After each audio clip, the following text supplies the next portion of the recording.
Well, hello and good afternoon, Gamer Nation. Welcome to a breaking news special that's in the place of the Xbox Factor podcast. Now, you're wondering, why did I change it? Why did I just, do everything different? Well, because I'm classy, folks, and I'm going to keep it classy.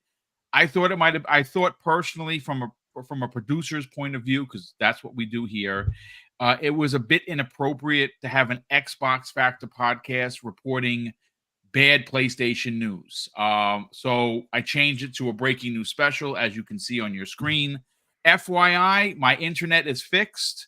I have great speeds. I checked it seconds ago, and we're all good yesterday. I don't know what the H happened, but it wasn't good. My speeds were bottoming out. It was a nightmare. But, folks, look, as you would expect, for this particular show with these particular gentlemen, we're going to handle what happened today with class. We're going to handle it as good humans would. No one is taking victory laps that Sony got hit with 900 layoffs. Folks, these are real people. We're going to get into how that affects Sony and the 3 studios that it is affecting. I have a press release, surprisingly enough, from Jim Ryan, former head of Sony, but it's his fingerprints all over it. I have the press release in front of me. I'm going to read verbatim. The cancellation of the Twisted Metal game broke my freaking heart, because could you imagine a Twisted Metal live service game? What? That sounds amazing. And it's not coming out. Same thing with The Last of Us Online. These are IPs that people would flock to. I would play them. And I'm an Xbox, folks. And I don't get it. I just don't understand it. But let's get into introductions. Now, folks, obviously, Hargeet Chani, I'm going to have to start paying this man. He's here every day. He's going to be back tomorrow night because we have OBM joining us. And OBM has an incredible theory to what Microsoft is doing. That's, the Pandora's box that I have put as the thumbnail. A lot of people gotten their feelings about. But Hargeet, how you feeling, man? Welcome back. Well, sad. Unfortunately, we wake up to this news again. It's been a pretty brutal year. We've eclipsed what we've done last year in layoffs in the gaming industry. Yes, indeed. And it's bloody February. We still have 10 months to go. Yeah, and I don't see it stopping. Unfortunately, there's sort of a correction from the bump we got in the pandemic, and here we are. But we'll get into it. It's another bad day in gaming, unfortunately. Yeah, and this is coming off of the studio that made the Dark Pictures anthology. They had a massive 30% cut that was reported yesterday. Supermassive, I think. Supermassive Games, yes, indeed. That's very sad. We're again, folks, as you would expect, this is normally an Xbox show, but I cannot ignore this news, and I do want to cover it. And like I said, as I said in the opening, this is not console war motivated, folks. This is let's have a good conversation as good human beings. No victory laps here. People lost their jobs. That's a really big deal, and it should concern you. And maybe it doesn't. Maybe you don't give a flying hootenanny. And if you don't, listen, I'm not going to fight with you. I care. I care enough to kind of pump the brakes on a show that it took me 2 days to write that I just threw in the garbage. I wasted literally 4 hours of my time. That's gone. It's just gone. But I think that this is an important conversation to have, and I think more people need to have this conversation. I do want to welcome in Mr. Badbit. Now, folks, let me just say this. If there is someone that represents the PlayStation brand with that class, with that distinction, it is this man right here. I love what him and his friend do. His best friend Kyle, as a matter of fact, on the trophy room. And P.S., by the way, best Halo player I know, and he is a pirate legend that's going to replay it on PlayStation. Joe, how you feeling, brother? Welcome back. I'm going to see if I can actually get the plat in Sea of Thieves. I know you're going to get the plat. Well, because like the achievement, I have like over, I think it's like off the top of my head, like either 1,500 achievement points on there, and I know they fixed up a bit of the list, and so like I'm hoping like I get at least 80% of that plat. You know. Oh, you will. Sir. That said, yeah, no, today sucked. I woke up to this news. I woke up to a text from Kyle, breaking down this news, and man, we just when are we going to see a C-suite exec lose their job? Like, when are we going to see that type of layoff? You know, it's always the people that make them. It's never the people that literally put the plans in place. It's wild that is the consistent pattern that we've seen, and the always defense that we see of it is just like, well, it's like inflation. It's like 8%. It's not 8% anymore, guy. That like defends this move, defends the shareholders. Like, no, I don't care about that. And when are we going to see that? I'm really getting angry at the fact that like PlayStation just 2 years ago bought Fire Sprite, which are pretty much for the most part the what is it, the MotorStorm devs, just to let go an unspecified amount of folks. It's ridiculous. It's dumb. And someone there, C-suite exec, needs to go. Yeah. Maybe they're going. I don't know. But I mean, they actually are already, right? Like Jim Ryan and Connie Booth. Like, there's. I mean, but they're getting like the thing is, it's like it's the golden parachute, right? It's just like we saw with Bobby, right? Yeah. Bobby's a piece of crap, and then he just gets his golden parachute so he could go off and ruin another company. Stuff like this is just irks me. That the people that make these decisions, even when they go, like I'm even thinking about the guy from Zynga. Remember that guy? Like he just like he just gets his golden parachute, goes off, ruins another company. So it's just like, I don't know, man. I'm just frustrated. Like today, I'm just in my feels. You know what? But you know what? You're a good human, Joe. Yeah. And you should feel the way you feel. No doubt about it. No matter what. Like when I called out the Xbox layoffs, and people are like, "Oh, keep the same energy." I knew this day was coming, and same energy is being kept. There are people right now. I'm reading like just like the one of the developers from the Blizzard layoffs was just like, I don't know how I'm going to afford my life-saving medication. I've seen a couple right now going, we depend on our work visas to stay in this country. And now our lives at the moment ruined. And it's like, that's the story that I'm thinking of. It's not like, oh no, how's Jimbo's image going to be? It's like, this sucks. This just really sucks on the human level. And to see anybody console war over this, man, you should be ashamed of yourself. I'm going to say that right now. Heaven, dude. Yeah. Good luck. I hope that's not in fact the case, Joe. I hope that. No, I know it's wishful thinking. I'm a knucklehead like that. Like I'd rather. I'd like to hope, and obviously people are just disappointed because people are just shitty sometimes. But that's not what's going to happen here, folks. We're going to talk about it like adults, and I have a lot of concern that goes beyond today. Today is, again, just a part of the tip of the spear for what 2024 looks like. It's supposed to, again, I know some people are going to be here, well, I don't really care about that, Boom. I'm here to talk about games. Well, I hear you.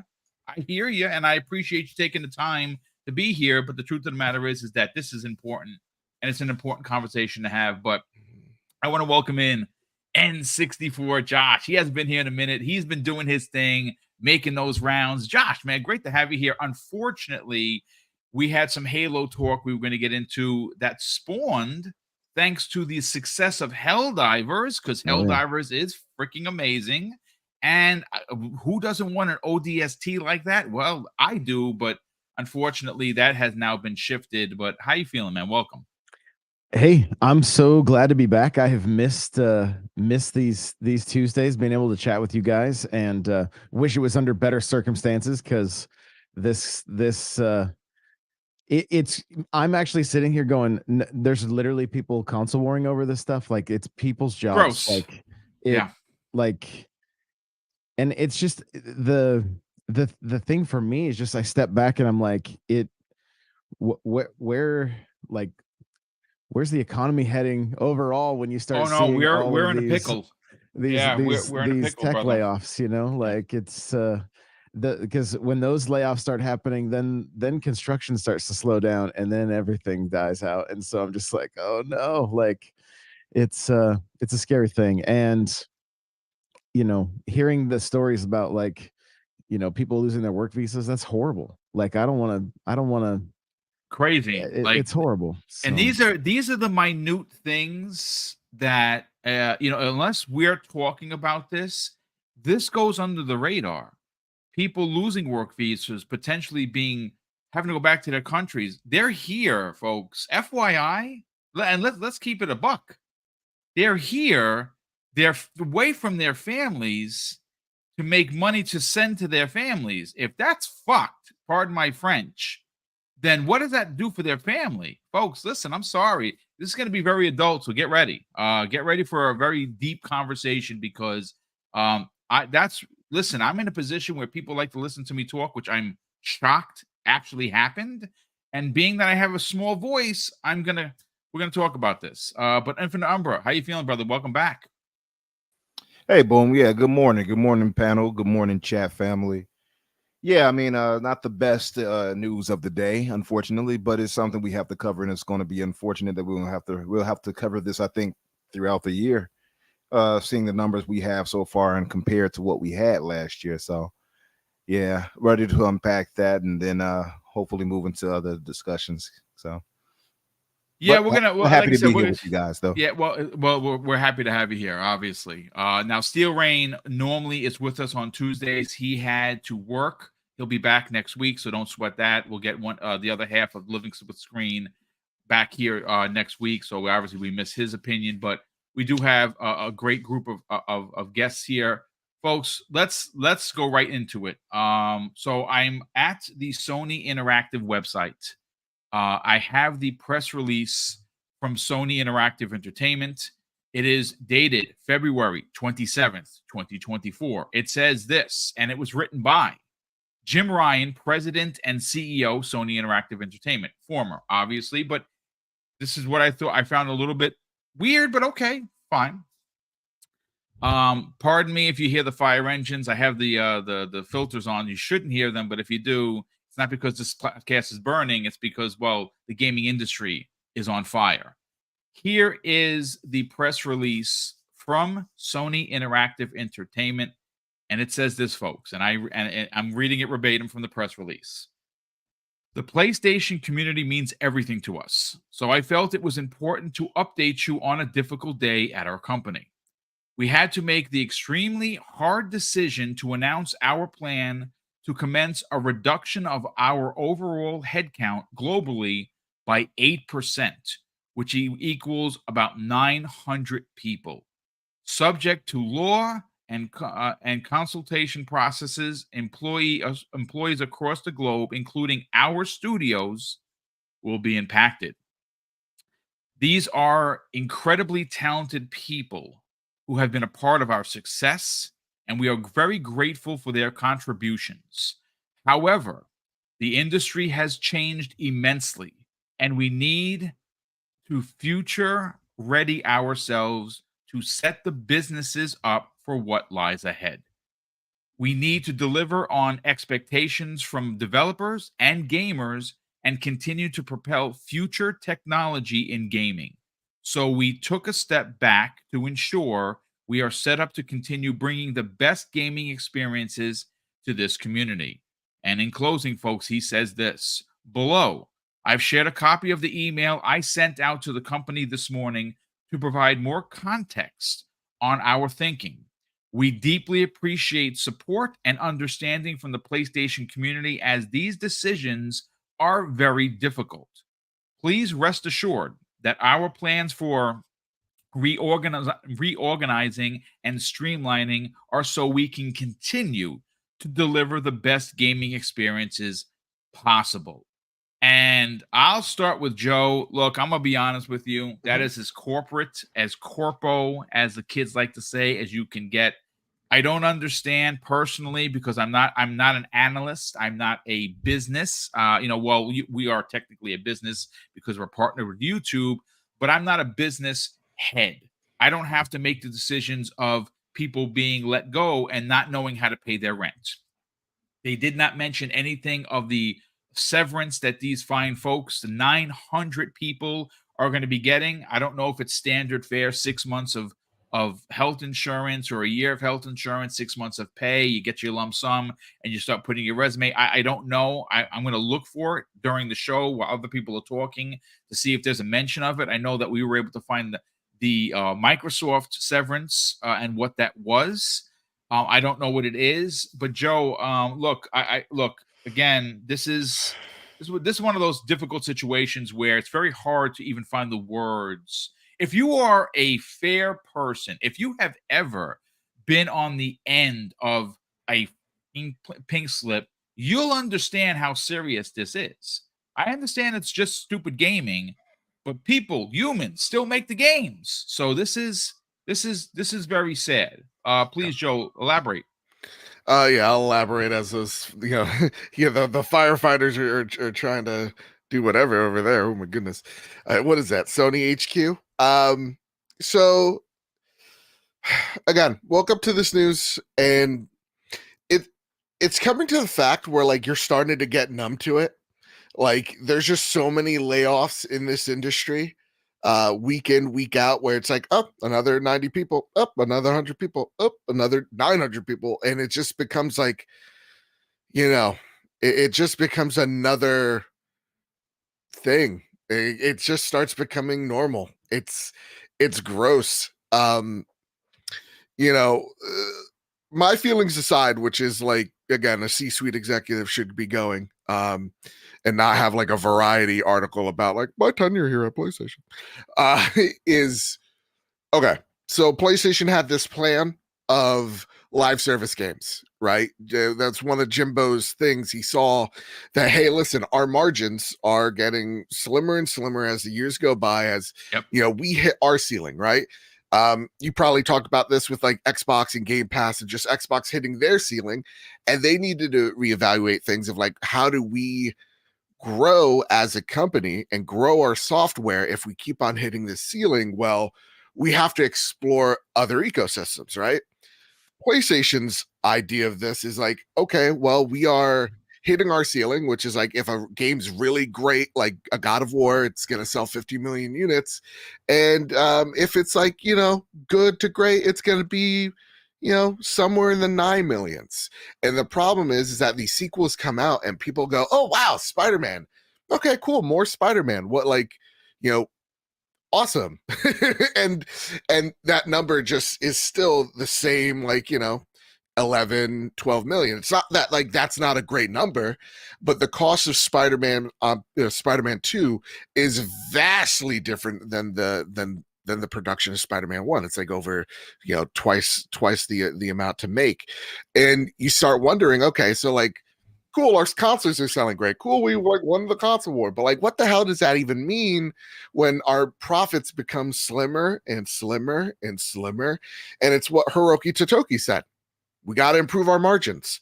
Now, PlayStation is still in this ideology that the box is their main source of income. And it's true for them, right? So they need to look at ways of how to branch outwards. So Jimbo's idea is like, okay, well, let's make a live service game. That's going to be, I mean, we're PlayStation. Let's make Naughty Dog make us a live service game, right? Like you get all these studios pitching you ideas for live service games because you're going to give them a shit ton of money to do that. What ends up happening is that for the most part, games are taking longer and longer to make. So by the time that these things come out, the market has changed. Right? Joe, can I just add some context to what you were saying? Just because, and Joe is laying it down, folks. Please listen to what this man is saying. I just looked it up. Now, this comes the way of official numbers from Sony. It cost Spider-Man 2018, the cost of it, just to make the game, not shipping, production, any of that shit, just to make the game, $90 million is what it took. It cost $315 million to make Spider-Man 2. That is 3 and change, dude. That is that's anyone. I don't care what company you are. no one can afford to keep doing this. So and that's the problem. So they go, okay, so we'll make we'll get like the Naughty Dog guys to make to make us a Fortnite. Like we'll make a Last of Us multiplayer game. That's great. They're Naughty Dog. They made it. The problem with that is the market's different than what it was 4 years ago. Look, Yes. Fortnite ain't what it was 4 years ago, right? And at the same exact time, people at Naughty Dog, when you're going and looking for work, you genuinely have an idea of what you want to make or what you want to do, right? You don't go into like, if you're a communications major going, I'm going to go try for, I don't know, an accountant role. No, you're going to go for PR. You're going to go for like a specialist role. So if you're a developer, you're going in there going, I want to work at a Naughty Dog so I can make single player games because that's what I want to do. And what ends up happening is that these studios, their identities start to change because all of a sudden they have to shift from single player to multiplayer, and some people and the engines just don't have the tools to do those things. And you see that's the trials and tribulations, what we saw with the Last of Us game, trials and tribulations, what we see with Twisted Metal from just assumptions. And now you have this situation where, a C-suite exec goes, oh, wow, it's actually way harder to make these games. Also, the people that make these games, like your Fortnite, your Robloxes, whatever, they're the market leaders, so much so that like anyone that tries to do this, like there's been countless Battle Royale clones. They all They're a dime a dozen, fail. brother. Exactly, because they're not Fortnite. They don't have that infrastructure in place to be this ever-changing game on a dime. Like we're seeing it being attempted by Arrowhead right now, but it's a huge undertaking. So what you're seeing is PlayStation go, okay,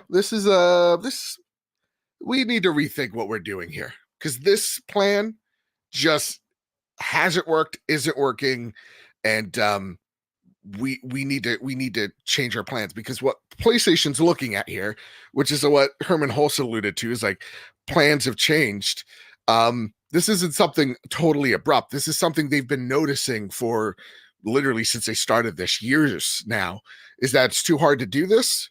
Not as many people have tried and most of them have failed. Yep. And we need to change the approach of how we make games. And so it seems like the argument that Sean Layden lost was the right argument, which is we have to make games shorter. We have to make games look, I'm sorry, a little less ugly, or a little less beautiful. They need to be, shorter experiences. Not every game has to be a 40-hour, 60-hour, 80-hour, 100+ hour thing. You can have a studio that can do that. That's great, but not all of them can be that. So PlayStation's portfolio problem of being action, adventure, open world games, that lightning in the bottle that PlayStation 4 struck is now starting to hinder the PlayStation 5's development and onward. So now you're seeing Herman Hulse going, okay, we need to pivot. And that's what this last year and a half has been. And now you're seeing, the seeds of which is being laid in front of us. It's funny because I literally last night I was like, we have not heard about the PlayStation layoffs yet. And I've been bracing for this for like a few weeks now because their annual report is happening by the end of March. So when's it happening? And man, this news sucks. It just sucks. So that said too, if you're a PSVR 2 user like I am, you should be feeling pretty burnt because two of the most prolific PlayStation VR developers are essentially no more. And they just told you, hey, you could put your PSVR 2 on PC now. What does that tell you? They're giving up on VR. So that's my thoughts. That's my shooting from the hip way I see it. I'm angry. I'm bitter. And people at those studios deserve better. They absolutely Lots do. of facts, dude. Lots of facts. Yeah. Again, Joe, this is why I love having you on, brother, because you speak from the heart. You are one of the finest representatives of PlayStation, and we're happy to have you here. Now, thank you for letting me have that TED Talk. That was very therapeutic. No, it's what we do here, folks. Let me welcome in Josh. Josh, I have the PlayStation press release from Herman Hulse, head of PlayStation Studios. I'd like to read that as well because obviously it's a wow. It is Okay, this is a presser. Okay, so I'm gonna read like the first half, and then when I go to Hargeet, I'll read the second half because it's a lot here. So let me just read this, folks. Again, this is written by Herman Holst, who is currently the head of PlayStation Studios. He says this, folks. Today, Sony Interactive Entertainment initiated a reduction in our workforce, including within PlayStation Studios, and I wanted to talk about the impact it will have. These decisions have been extremely difficult, but they are necessary, and I think it's important to be transparent. The US based studios and groups impacted by a reduction of workforce are Insomniac Games, Naughty Dog, um, as well as our technology, creative, and support teams. In the UK and European based studios, it's proposed that PlayStation Studios London studios will close entirely, followed by there will be reductions at Guerrilla Games and Fire Sprite. So the London studios is closing permanently, folks. There are, in addition to some smaller reductions in our other teams across PlayStation Studios. Our goal at PlayStation Studios, it has always been to make the best games for the PlayStation fans, and our global community of studios represent some of the most creative and talented teams within the gaming industry. PlayStation 5 is in its fourth year, and we are at a stage where we need to step back and look at what our business needs. At the same time, our industry has experienced continuing and fundamental change, which affects how we all create and play games. I'm going to stop it right there because it is a bit long, Josh. Again, I'm going to be honest with you. I kind of felt how Herman was more so than Jim Ryan for some reason, but it's still corpo speak. The fact that they're closing the London PlayStation Studios entirely is very sad. I don't know how many workers were there, but that is affected. And obviously, the 4 studios, along with Fire Sprite, which they just bought, is losing people as well. What are your thoughts on this? Because obviously, you like me, we're a little older. We've been, unfortunately, at the end of a pink slip in our lives. It's not cool, but it has happened. So I can understand, and you can understand how crummy these people, these 900 people, now that have been added to what you guys were absolutely right. I looked it up. So far this year, folks, just for context, Josh, in 2024, which is only the second month of the year, there's still 2 days left of February, there's been 7,000 layoffs. That is bonkers. Yeah, it's insane. And I mean, I've been saying it on my shows for a while. The whole landscape is changing. Gaming it's not the good old days of a Halo comes out and it's an event. COD comes out and it's an event. Like, I got Twitch open right now, right? Just looking at all the top games. The only games that are first party in like the top 15 are only first party because they were recently acquired, and that's Warzone. Other than that, it's all the free to play, battle pass games. Like, some of us are probably our fathers in here, right? You look at the way your kids play. Yeah, I just talked about this today with Keasante and Everborn Saga. That exact conversation. It's different. Like, they aren't as interested in the single player experience anymore. And I'm not saying all of them, right? I'm speaking generally, and I'm speaking from my experience. But like, games that did really well in my household were Animal Crossing. Monster Hunter still does pretty well, right? Destiny was played quite a bit. But my oldest son played Fortnite and COD. That's it. And he only played the multiplayer. Like, he didn't have any interest in the COD single player whatsoever. And I think, like, we probably aren't going to see anything from Nintendo layoff wise, right? But the winds of change are still going to affect them too if they don't, like, they're to me it feels like they're at the end of their rope as far as like how much longer are they going to be able to charge this premium price for some of these games that are like everything's a remake right now, or else it's very, very tailored to a younger audience, which is also going to be I think it could be difficult. They have the brand muscles to flex for a while, but so did Sony, and look at where they are now.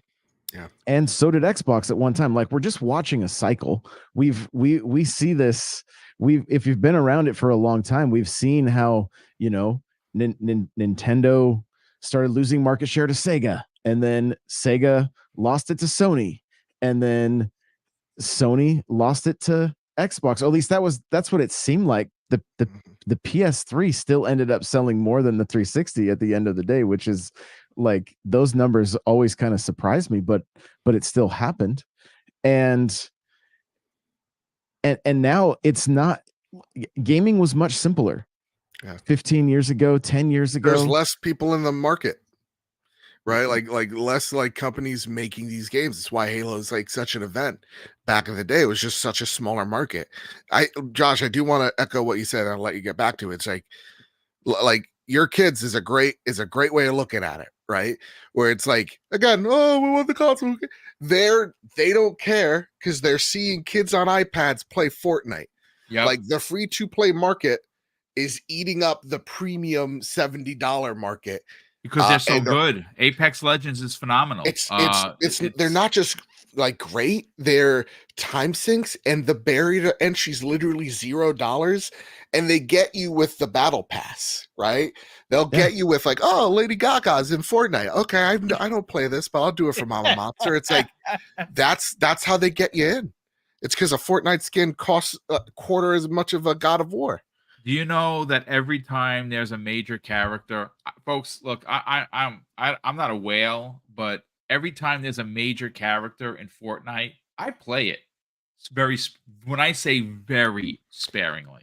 I'll get the new character. I'll run around with him for like 3 hours. And I'm like, yeah, whatever. You kidding me? Yeah, exactly, Josh. Right, I've seen you. Play, for crying out loud. The future of the industry is going to be monthly active users. It is not about console box sold. That is going to be the thing they show their shareholders.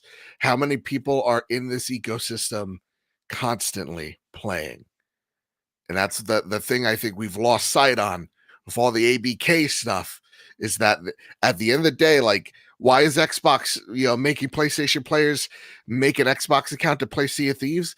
Because Xbox is going to show their shareholders, look at our monthly active users have X, Y, and Z grew because of this. It's like, that's where the future of games are headed. Exactly. Exactly that. And it's a hard pill to swallow. It's we don't like change. We look at stuff as the consumer, and we're like, we kind of miss how many people miss I want to buy my game. I want it to be the complete, like, we hear it all the time. We see it all the time. I don't want to buy DLCs. I don't, I get it. Like, I understand, I empathize, but it's not the way business works. And at the end of the day, this is far more about business than it is anything else, because shareholders and the suits and ties are the ones that dictate all of this.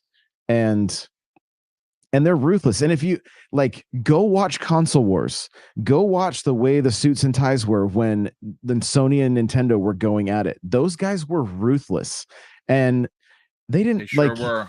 The bottom line, and their margins are the most important thing, right? Everyone else is just whether it's the consumer or the devs. They're just a tool. They see us as wallets and them as their factory workers at the end of the day.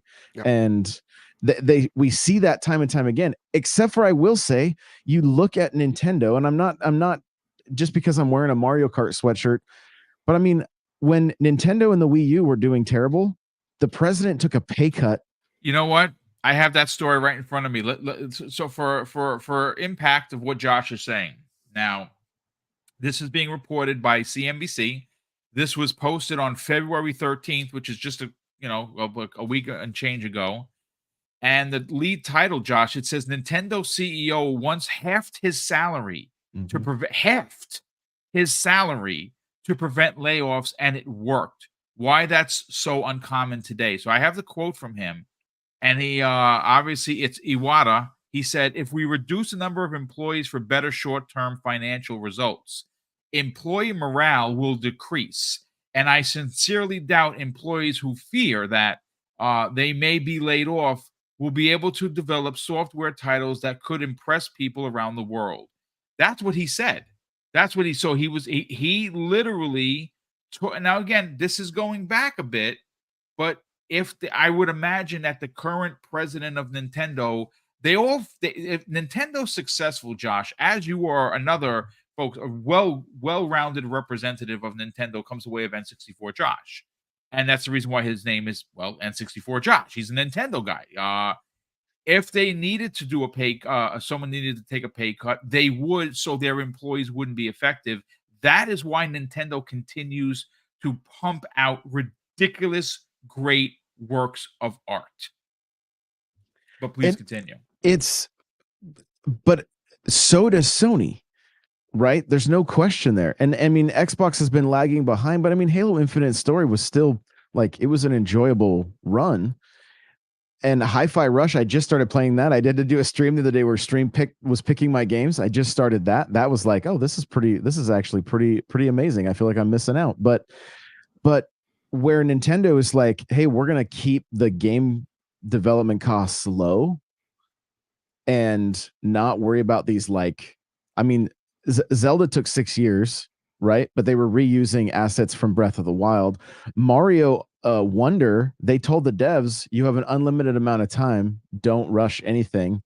And the game was still 8 worlds with multiple levels, but it still wasn't enough for Nintendo fans. You know, not even close. We wanted more. But we're still having fun with these games that aren't like these massive cinematic experiences. I'm not trying to take away from it on the Sony side of things, but look at it's not sustainable right now in this current market.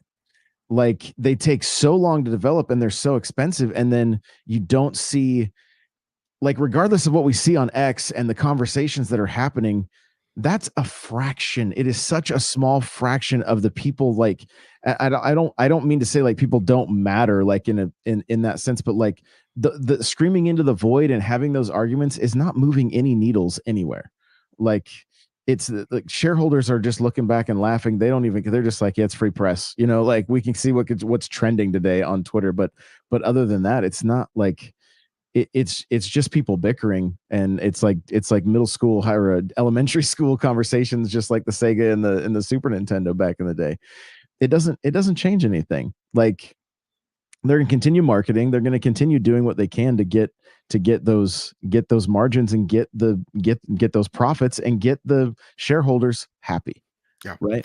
Well, I think the other thing, and my buddy Ains over at Season Gaming has echoed this, I think, on the latest Cast Co-op, which is definitely must listen stuff after today's news, is like the corporatalization of games, right? Like, it's becoming so corporate, it's becoming all about numbers, it's becoming less and less about creativity, especially in the AAA space. And what we're seeing is that these movers and shakers, these execs, like, the more important that Xbox becomes to the Microsoft brand, well, the more money needs to be given to this company, which means, yeah, you're going to see moves like, what's an exclusive? Maybe 1 or 2 years.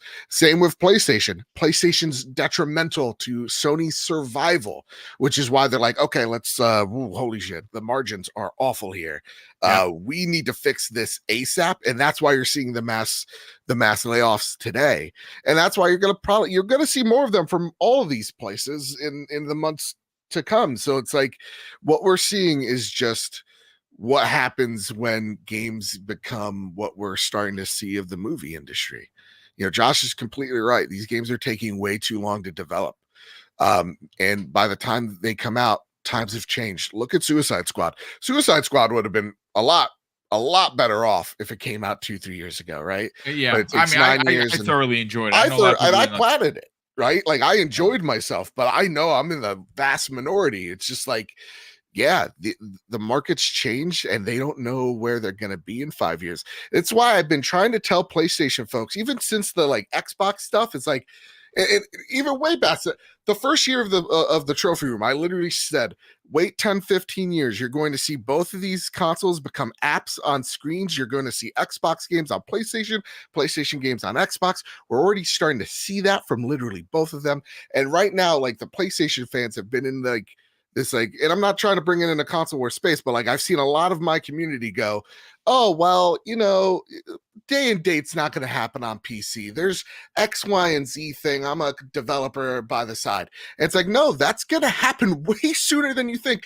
This news proves it, right? Helldivers launch proves it. Hey, listen, if we launch these things in synchronicity of each other, whatever, it's a huge payoff for us. And guess what?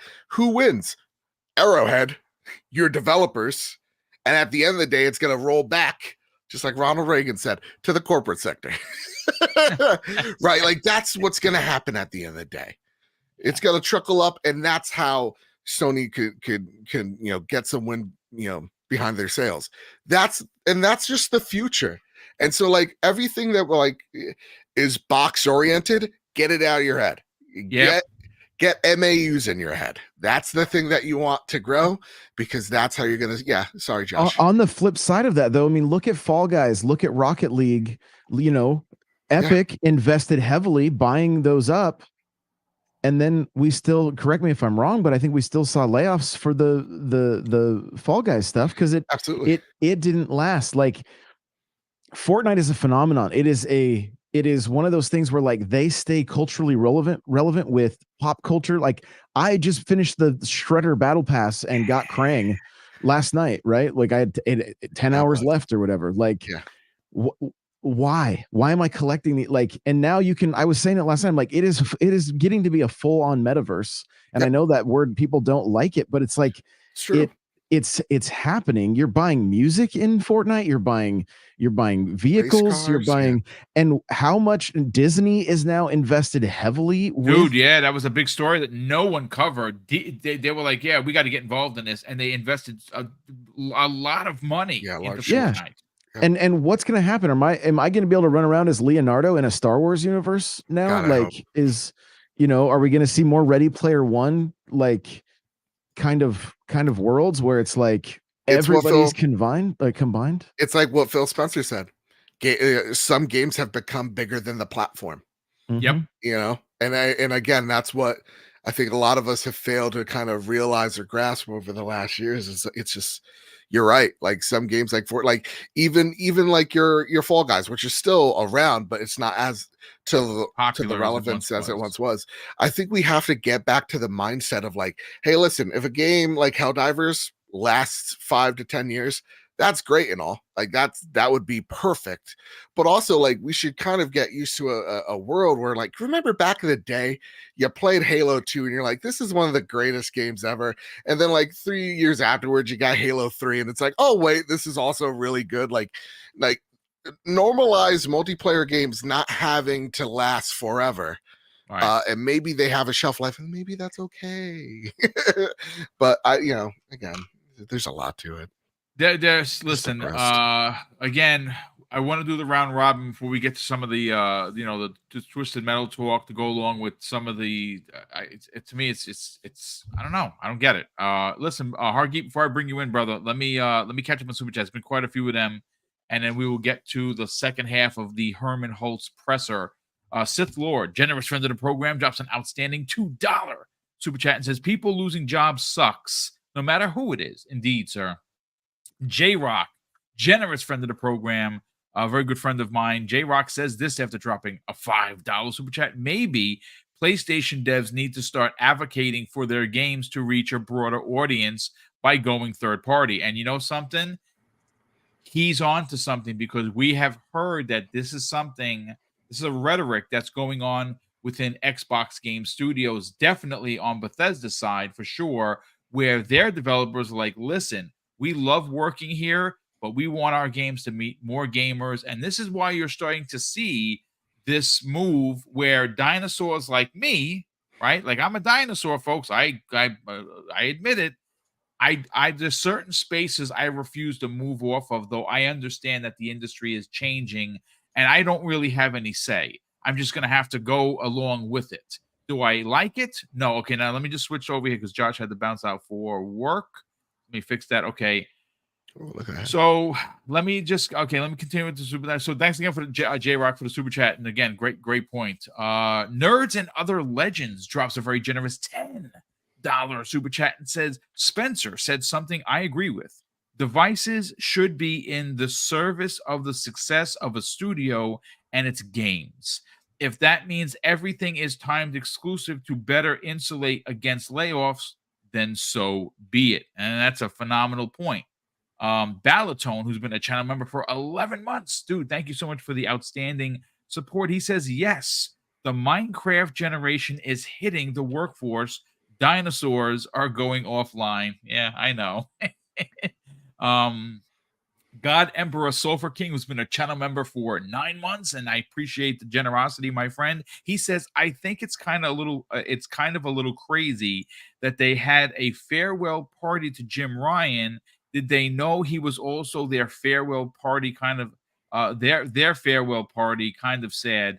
Are you talking about the people at the? Yeah, I mean that would. They had like, it was a couple of weeks ago or a week ago. They had like this party with Jim Ryan, literally at that studio, and now it's a similar shit where Phil Spencer comes on the Blizzard campus and everybody's like, it's gonna get better. Bobby's not here, and then what's his name? Dude, I wonder how it takes to be that goddamn heartless. Like Jim Ryan was. I think he was like at that party 5 days ago.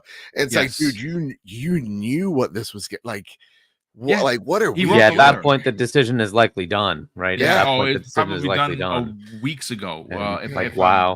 Now again, I don't know, folks, if this rash decision of 900 people is in conjunction with them losing $10 billion on the stock price. I don't know.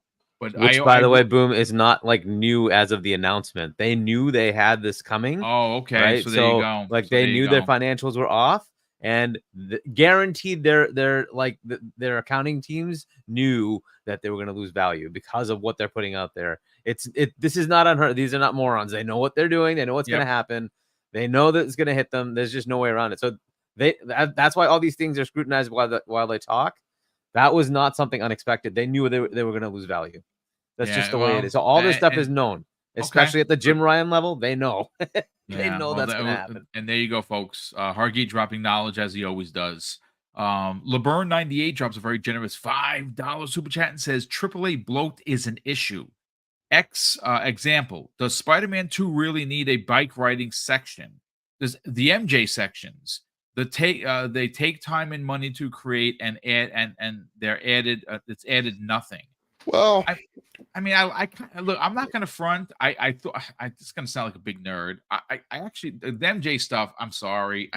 I don't like it. Even though now she's an assassin, it's fine, but I'm not a fan. Right. The bike riding thing, I know it's ridiculous, but I was at peace when I was doing it. I don't know, man. Maybe because I'm a nerd. It's fine. Yeah. But I well, you know what, and that's the thing that people have to, like, these corporations have to kind of teach folks, and companies have to teach folks. Is like, every time, and we have to avoid the losers that are like, Kratos got in the boat the same way he does from 2 to 1. It's like, we need to. I bring that up all the time. It's so ridiculous. Like, who cares? Are you serious? Yeah, like exactly. we have to normalize reusing assets. First off, it's already commonplace. But like, films do it all the time. You ever hear the guy that screams? Yeah, the Wilhelm that same scream has been a freaking 30 years old. We love old. that scream, dude. We love it. So like, come on. Yeah, people have to get over that, and I think we also have to do a better job of not sensationalizing those people that are doing it for the Elon paycheck. Yeah, and probably, yeah, indeed. Michael Mooney drops a very generous £10 super chat and says this: sounds like the Pro will likely PS5 Pro will likely be $549 without the disc drive, and wow, Jesus Christ, $600 with the disk drive included plus $80 games to improve revenue. I hope that, listen, if they ever go up to $80, I'm telling you right now, I'm never buying another game. I mean, Boom, don't you expect that? Like, because they're I going to say there's a do. $10 upgrade to the Pro version, You know, it's just right? I mean, they did it before. Why wouldn't they do it again? I will say this: if there is ever if there's ever a time in my coverage of gaming that I get deluxe editions, I get it. Like there are a couple of them. Rise of the Ronin has a deluxe edition. I bought that, but I like deluxe edition. That's my choice. The Ass Cheeks one. Stellar Blade. That's the one. Stellar Yans. I bought the deluxe edition because all of Sony stuffs. I always buy their deluxe edition. Did I need to buy the $60 edition of Helldivers? No, but I did because I like doing that. Yeah. I am gonna say if there's ever a time where games go to $80 for the standard edition, this is where I'm going to have to, because again, I'm on a pension, folks. My pension is great. It has a ceiling. I'm not spending $80 on a game. That's why I love Game Pass, because it allows me to, peruse in other areas like Nintendo and Sony, which is why I wish they all went to a streaming service, but we know that will never happen. Dreadful Sean drops a very generous $5 super chat. And he says, one theory on why PlayStation has no first-party games this year into next year, they are working on day-and-date PC ports of the games that they're working on. Yeah, they're supposedly working on basically everything that's not there. Gran Turismo is supposedly going to be dropping there. Obviously, Ghost of Tsushima is a big one people are really want to see on PC, which will probably do very well for them. I'm sure there's a few others. That's a great point. Gamer Live Studio, welcome to the program and thank you for the outstanding $10 super chat. And he says, F Sony PlayStation, shutting down London studios. That made one of my beloved IPs, The Getaway. The Getaway was dope. It's heartbreaking. I left back on the PlayStation 2 and will never come back to the PlayStation again. Yeah, I've been a PlayStation guy since I imported it from Japan, and it cost me $1,000. I got Tekken, I got Battle Arena Toshinden, and what was the other thing I got?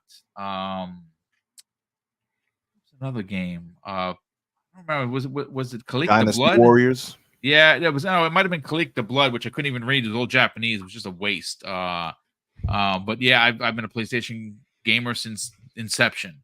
Norse Monster finally drops a very generous $5 super chat, and thank you for the generosity, Norse Monster, and welcome. He says this is the last super chat, folks. Xbox is already becoming irrelevant. Sony is releasing titles on other platforms on release. The writing is on the wall. PC gaming is the future. I don't think Xbox is becoming irrelevant. I think Xbox is taking the arrows for doing things that they see the industry going. Yeah. And I think Sony's going to be there too. I don't. The fact of the matter is, like, when I read comments like that, like, first of all, thank you for your super chat. I'm not going to belittle you much. Is the fact that it's not about like well, everybody's going to buy a PC. I don't have $1,600 to go out there and buy a PC, and I don't game on PC, dude. Right, like, that's not my bag. For me as well. Like, I do have a pretty nice PC, though it's dated now. It's like, I don't want to play games on there. It's the fact of the matter is that the market for like consoles hit its peak a while ago. And the peak is about years ago, actually. Years ago, right? Yeah. And the peak is around like just rounding it up, what, like 200 million is what it is on console. Around there. Right. Yeah. So like that's their peak, right? And we have the sector of PC that's growing steadily, but you also have mobile. And you also have this undefined market called the cloud. Amount. And mobile, when you take a look at it, my man, it's like 50% of the whole market's income is in mobile. And what are we seeing? 70%. Yeah. And what are we seeing? Microsoft and PlayStation going, how do we get on there, dude? Like, how do we make an impact on mobile? And they're both trying to build marketplaces on mobile. On PC, you see the schematics on that PlayStation release a few months ago. They have plans for cloud and PC, Xbox has plans for PC and mobile. That's literally why they bought ABK. It's not like the console is irrelevant. Don't panic. Don't go out there selling your Xbox, selling your PlayStation, whatever have you. It's not that this is imploding. It's just what's happening is companies are realizing the ceiling here, and now they need to explore other options, because if you want to keep buying Where those people are, games, you got to engage. Exactly. Yes, indeed. You have to grow that audience. That's just what it is. How do you reach the real talk? How do you reach the Minecraft generation? I have coworkers that are Roblox, exactly, right? Yeah. They are that generation. They're like in their 20s, right? And what are they playing right now?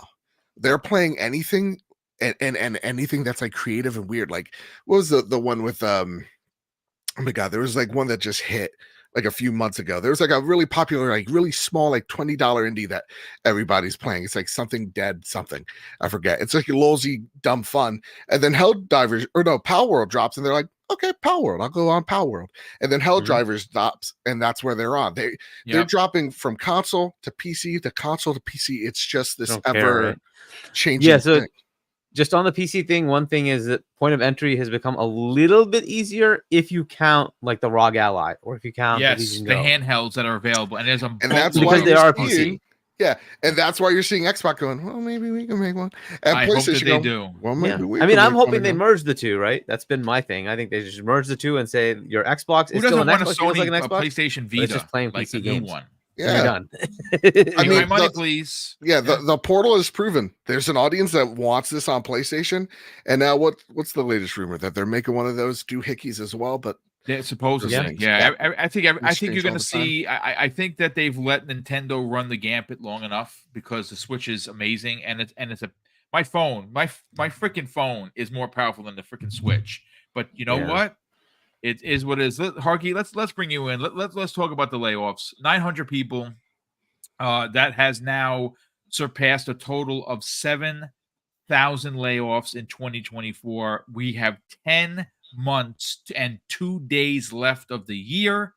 I don't know where this goes, but it's a downward spiral. And I put it to this way: yes, there are studios popping up all over the place.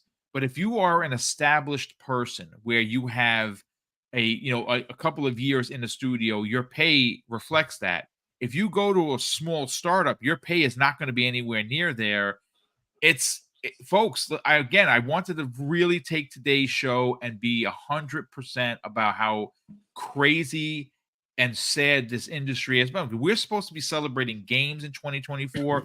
It is looking like 2024 is going to be better than last year with games, and that is bonkers to even think about.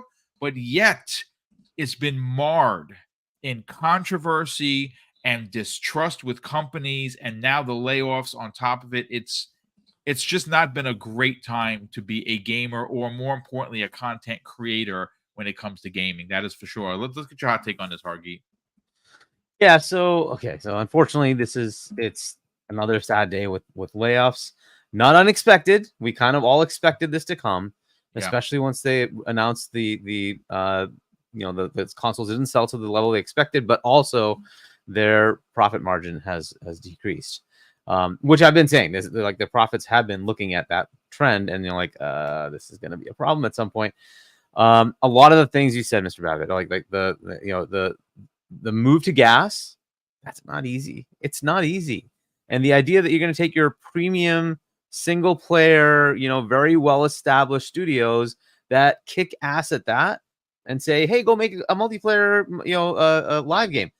Yeah, that's not that simple. The mindset needed to do that is entirely different.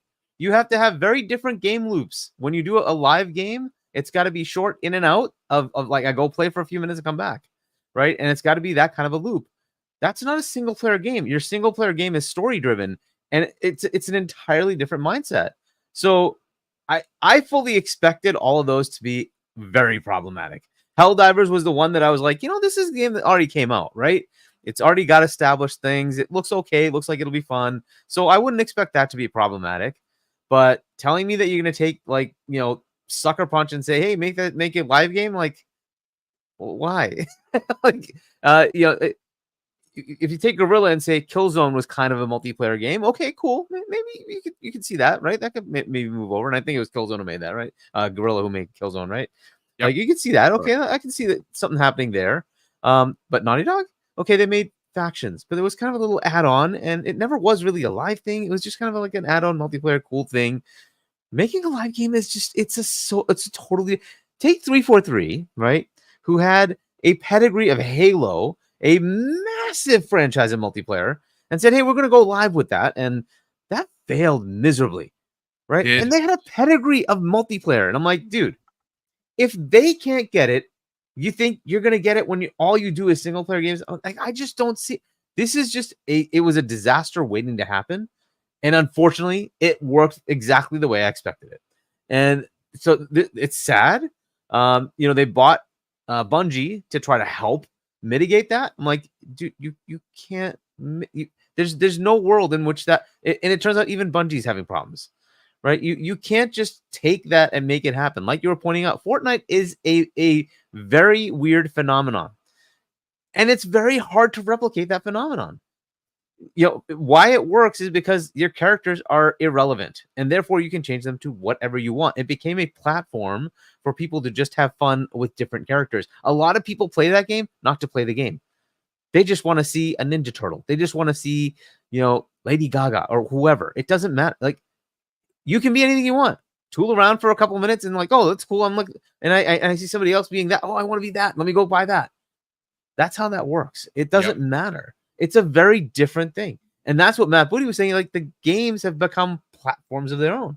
It just doesn't matter at that point. Roblox is not Roblox. What is Roblox? It's a platform for other people to put content by itself. Minecraft right. is a Minecraft is very similar. Itself. Yeah. And so Phil took a different view and said, okay, it's cool.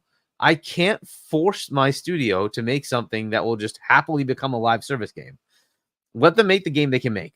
It's just not likely that it's going to work if I tell them this is what you got to do. Redfall is a perfect example of shifting to something that just doesn't work with your studio. It just doesn't, right? It's not easy to do. But that was Bethesda doing that. And then they brought it over and they said, oh, fine, we'll just release whatever you got. That was a fail, right? But what Phil says is fine. You know what? Let a pocket pair figure out how to make a PAL world. If it takes off, cool, right? But you're not spending $200 million. You're spending $7 million. Okay, if it fails, that's not going to kill you, right? You spend 200, you're expecting a return because you're going to market it, right? So it makes it like 300. You need a big return for that. And this is where Insomniac getting hit. Again, I've been saying this, like, they need to sell a lot of copies to even break even, right? Because 315 plus whatever they spent on marketing, which I don't know how much they spent on marketing. Boom, you keep saying they double it. I hope they didn't spend $300 million. Maybe Mr. Badbit would know, but no, 300. So 300's for like for product and marketing. Like that's the end. That's the budget for all of it, from what I'm aware.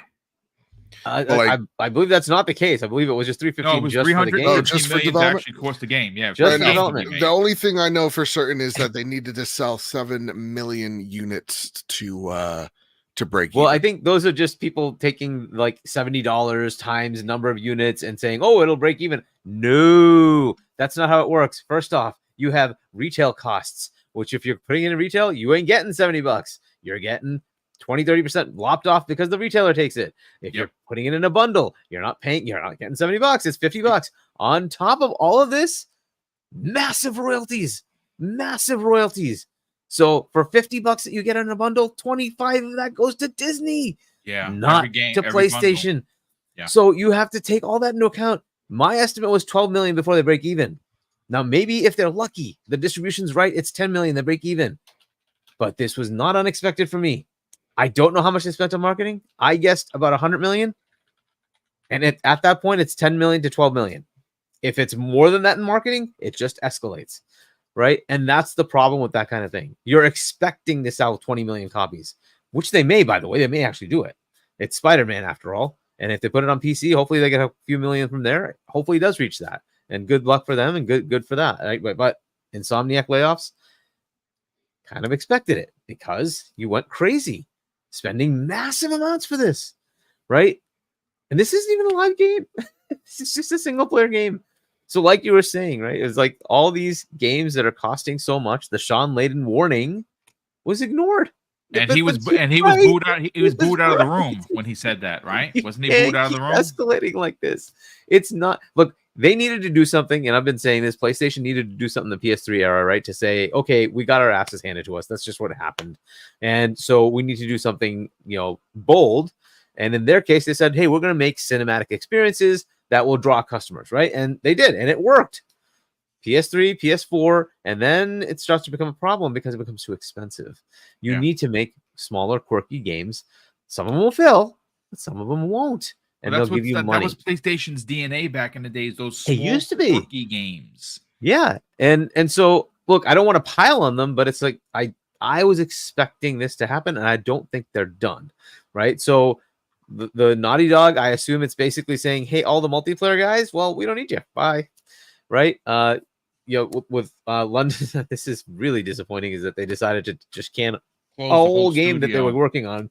Yeah, right. There was supposed to be some multiplayer new IP, right? Which apparently wasn't working. But like, go down the line. It's just the way it's been going, right? Everybody's been complaining about it as far as those studios saying, we don't know how to make this. It's just not working. And then you got Bungie coming and try to help. It's like, well, Bungie's having problems with themselves. Who's going to save them? Like J-Rock said, right? Who saves the savior? Yeah. Right. How do you make so like people say, oh, good if Bungie gets taken over by PlayStation? Like, no. What is PlayStation going to do for a live service game company if they had no idea how to make live service games? What is their expertise here? Are they going to convert them back to single player games? Like, so who saves them? I don't know. So Phil went a different direction and said, hey, let's go buy Mojang. Because you know what? That already exists and it works. Right? We can just expand on it. Right? People already know the name. They already know the game. They're going to just keep buying Minecraft, and we'll just go buy that. Right? And has that worked out for them? Oh, hell yeah, it's worked out for them. Right? That's a much better model. Let's go buy ABK. Why? World of Warcraft is 130 million players.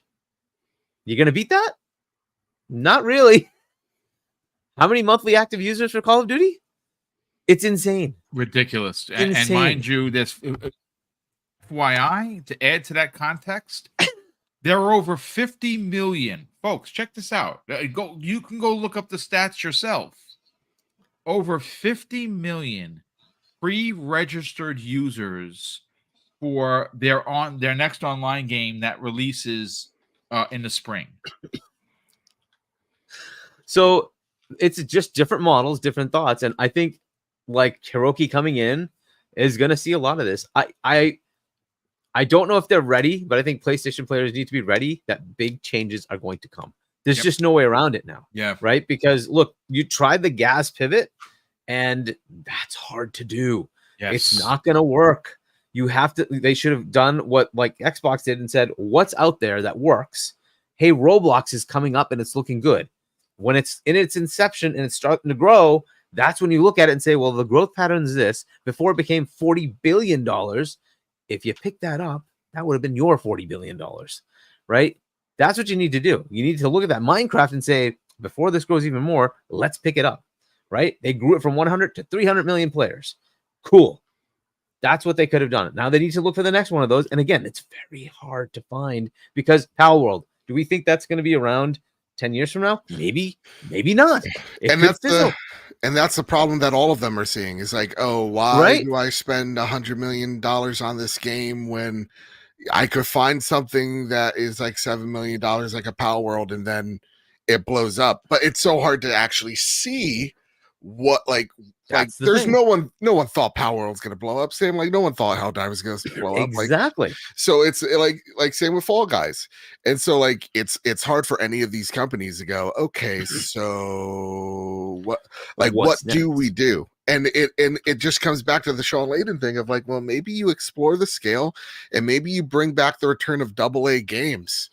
And that's what THQ tried to do, but was way too heavy-handed, overly aggressive with their purchases, and they got themselves in a pickle. Yeah, and that's what they're all seeing. Again, it comes down to monthly active users. That's all it's going to come where down you can sustain your revenue, right? That's what they need to have. They have stuff that would just give them consistent revenue. And again, Microsoft, lucky enough, they have that now, right? They have consistent revenue. Even if they do nothing, Call of Duty, King, right? It will just continuously generate billions in profit. You don't have to do anything, and it just keeps doing that for you, right? Mhm. That is a good position. It's why Jim Ryan Right, is like, you know, when you know, when that announcement first happened, he's like, it's not an exclusive play. It's true. Like, you know, I think a lot of us are like eating our words of like what we thought that deal was going to be, because, well, I think that at the end of the day, what it's about is like, hey, how do we get Call of Duty onto more places? How do we get Diablo into more places? That's How what do they're we going get to do. Exactly. all this onto more places? And that's what it comes down to at the end of the day. Yeah, and look, so PlayStation players should expect there's going to be changes. Some of them they may not like, but it is what it is. Like, just like Microsoft is looking at their bottom line and saying, does it really help us to have this game stay here forever? Maybe it doesn't, right? Perhaps we need to investigate where PlayStation is going, right? And I'm still confused as to what the point of the PlayStation 5 Pro is. I just don't get it. What is the value there? Are you really attracting that many more customers over there? It's not like your PS5 isn't still selling. It's still selling. So maybe that grows to 80, 100 million, whatever customers. That's pretty damn good. Like, what is the PS5 Pro doing for you unless it actually attracts new customers that would have otherwise gone to a different platform, right? Is it going to take a PC player and bring them over to PS5? I think what they're banking on, Hargeet, if is repeat buyers. Like, how many of the 50 million consoles that are out there now? Granted, 80% of would those buy a bump, right? Yeah, yeah. It's 80%. So it was 20%, and it's the players, the console players, which, listen, we hear a lot about, of like, hey, listen, I don't want to, I don't want to have to sacrifice 4K and 60 or between the two. So like, that's what that's going to be about. It's which about, may or may not work out. Device for that. I mean, Yeah. but like, and we're gonna get that's apologies, brother. We'll get to you right now. Oh yeah, and that's what that whole thing is about. I listen. I don't know if it's like this one. We'll see when we get there. But like, they saw success with the. Yeah, we saw success with the PlayStation 4 Pro, and that's what they're probably seeing is like repeat customers and people like me that, like, again, like I don't want that like sacrifice between 4K and 60. I want I have a PC. Yeah, whatever it is. Also, yeah, it was the total budget of Spider-Man 2 was 350 million as per the Insomniac leaks. Yeah. It's a lot. I was just going to add to what Hargeet said on the PS5 please Pro. jump in Penumbra, please. Well, I don't want to cut Hargeet off on this point, but I just want to say, like, on a point of the PS5 Pro, it was a point where, you know, myself, Risky, we took our good brother Jedi Knight Peter's knees because the PS5 Pro was actually being made. I told him the other day, I said, you might want to get your knees back because I don't think they're going to make it now. You know, I think that the necessity of cost reduction now is probably going to I think they're going to move that into just the next production, you know, cut that off and just say, hey, the next gen console, that's what we'll be working on. I don't see a reason, like Hargeet said, I just don't see a reason for the PS5 Pro now, especially with everything that you know they're facing as far as it's definitely happening, the money and everything like that. Yeah, I mean, I think it's locked, unfortunately, but I actually think that it is locked, to be honest with you. I think it's been in production. I don't have that on good authority, folks. I don't know for sure. But they're not going to start production 3 weeks ago and, oh, hey, we got something to announce. That we kind of knew this was happening. It's the reason as to why, like, you see when a PlayStation 5 game comes out, you got like the multiple settings on day one of like what you want, or what they want to hit.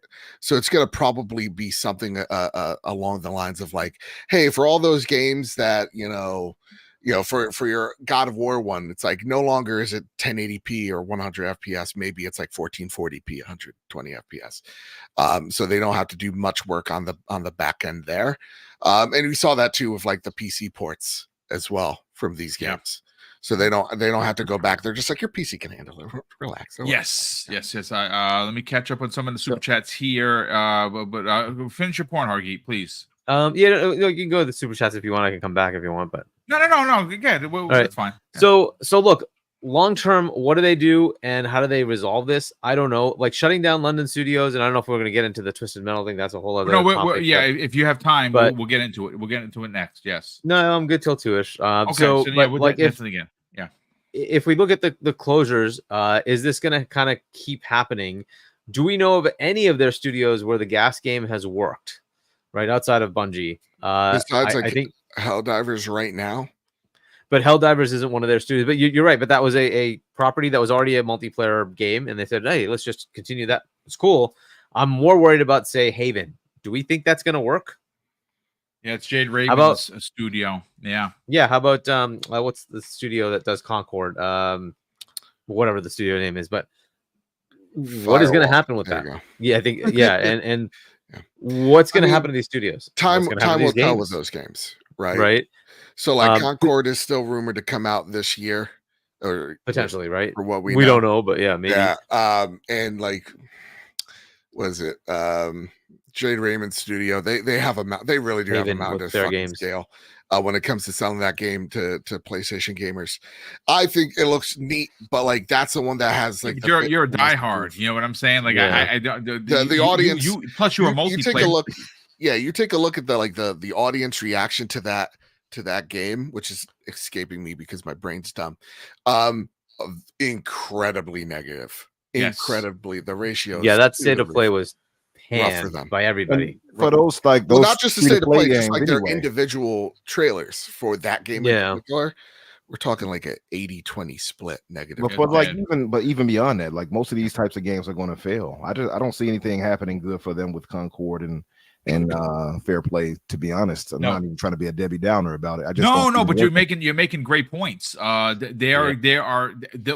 the two of the games left, Umbra, that were from that gas game mentality, that shift that we are seeing, and the shift back.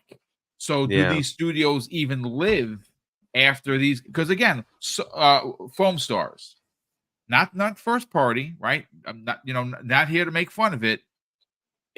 They knew the game was not going to hit, so they didn't sell it. They dropped it into PlayStation Plus, the higher tier. Yeah. That game came out and nobody freaking played it. It is not being played right now. The numbers are abysmal. So hopefully they can do something with that game and make it better when they release it everywhere else. But so the other big one is the Nintendo news, right? Is that Nintendo has not done anything yet. And, would we expect them to? Hopefully not. Right. And what keeps them insulated is more so their games are so family friendly that if you have kids, it's like the automatic go-to. You're not going to give them a PlayStation or an Xbox. You're going to give them a Switch. It's just a very convenient thing because those games will not have anything that's not family friendly. You give them a Mario, you don't expect it to have anything weird where it's going to be like not family friendly, right? And you give them a Zelda, it's pretty good too, right? But Mario Kart, Pikmin, Pokemon, which we kind of forget about being the largest freaking entertainment property. Those are big. They're big. And having that on that console as exclusives makes that console sell. So yes, it's possible that people can make portable consoles that might compete with Switch. It won't do the same thing because it will not match what Nintendo brings for those family-friendly games. And like, unless somebody can come up with something that is anywhere near equivalent to that lineup, good luck, right? It's just so easy as a parent to get like, here you go, here's a Switch, here's a Nintendo, have fun. It's gonna only have the games I give you, and there they are, cartridges, and those cartridges are games that are guaranteed to be family friendly because they're Nintendo games. It's just so simple to do, right? And that's why that thing works. It's a marketplace that they've owned for 20 plus years now. I think I was listening to a Jeff Grubb podcast, so I can give them all the credit for this. But it's like when they failed with the GameCube, they really had to go, okay, we really have to change our mentality because the power game that we're playing with Nintendo is not necessary. PlayStation isn't necessary. So like, what do we do well? And they hit bank with the Wii, and then the Wii U happened. They're like, okay, so how do we do this better? And you're seeing the Switch's success. But even right now, you're probably getting if you're behind the scenes at Nintendo, you're like, oh, okay, so like we're the best at this, bar none. That's our biggest strength. But like the amount of games or these little micro consoles that we're seeing, handheld consoles that we're seeing, how is that going to affect us in the future? So it's like, it's not even like they're completely out of the woods. They're just in the best place because their games are cheaper to make. They give their devs time, and that's why you see Animal Crossing sell so well that you would like any Xbox or PlayStation exec wished their best most popular franchise. So Sony wishes Spider-Man sold like Animal Pokemon. Crossing Horizons, right? Or like Like- Pokemon, Or Mario Kart. Yeah, Mario Kart That's 8, right. which is a remaster of the original one, which I had to buy again. And then, listen, it is what it is. That's why Look, the acquisitions make it easier for Xbox, right? They have the capital, so they were Right. able to go buy Minecraft, which is the biggest game of all time. Right now, it's 300 million plus players, whatever it is. So that's how they get that, and now they have King and Call of Duty on mobile and on console. So again, it's just the way it is. We keep discounting World of Warcraft. 130 million players is ludicrous. They usually have consistency of like 2 to 3 million players a day. It's ridiculous how ridiculously big that game is. And they own all those Yeah. IPs now, which is unbelievable. Let's bring in Infinite Umbra. Obviously, you've heard a lot of what everyone had to say, but we're of course very interested to hear what you have to say now. I do have the last three paragraphs here from Herman Holtz. And he says this, our philosophy has always been to allow creative experimentation. Sometimes great ideas don't become great games. Sometimes a project is started with the best intentions before it shifts within the market or industry, resulting in a change of plans. I am deeply saddened to see talented individuals leave the company. I have so much admiration, appreciation, and respect for the work that they do. PlayStation Studios will continue to be a creator-led organization driven by evolving our beloved franchises and bringing new gameplay experiences of the highest quality to our fans. Thank you for all your continued support. Again, not really the greatest way to close out what he had to say, but it is what it is. 900 people from Sony. We have now crossed well past the 7,000 mark for layoffs in 2024. And I think why that is unbelievably sad is it's 7,000+ people that are out of work. Worse so, that is more than all of 2023, folks. And we're only in the 2 months Umbra. Let's talk about it, man. Sorry about that. I was muted. But yeah, just going by last year, it was estimated that it was 11,250 people impacted. Oh, I didn't know it was that high. I thought it was less. Okay. Yeah, but so now possibly some were just laid off. Some maybe I don't know how they calculated all of that, but they said impacted. So I'm not sure if it was just all people being laid off. But already that's the whole of 2023. This right here is 7,000 already in 2 months. So I think it's 7325. I think someone I just read a report on that. So yeah, wow. It's pretty scary. And I mean, all of us are human here. I'm sure some might not care as much as others when it comes to this, and it's going to be an ongoing situation. So I kind of wonder, just as a way of discussion, how often do you go back to this and say, oh, well, there were 200 people now, folks, and then there was 500 now today, folks. After a minute, it's just depressing repeats of of bad news. Our hearts go out to the people who are affected. You don't want anything like that to happen to anybody. Certainly, people who can have their health care affected by that and things like that, which we saw with Microsoft, where a woman, particular person, I believe she has so much to rely on because of the medical, which she now, no longer had.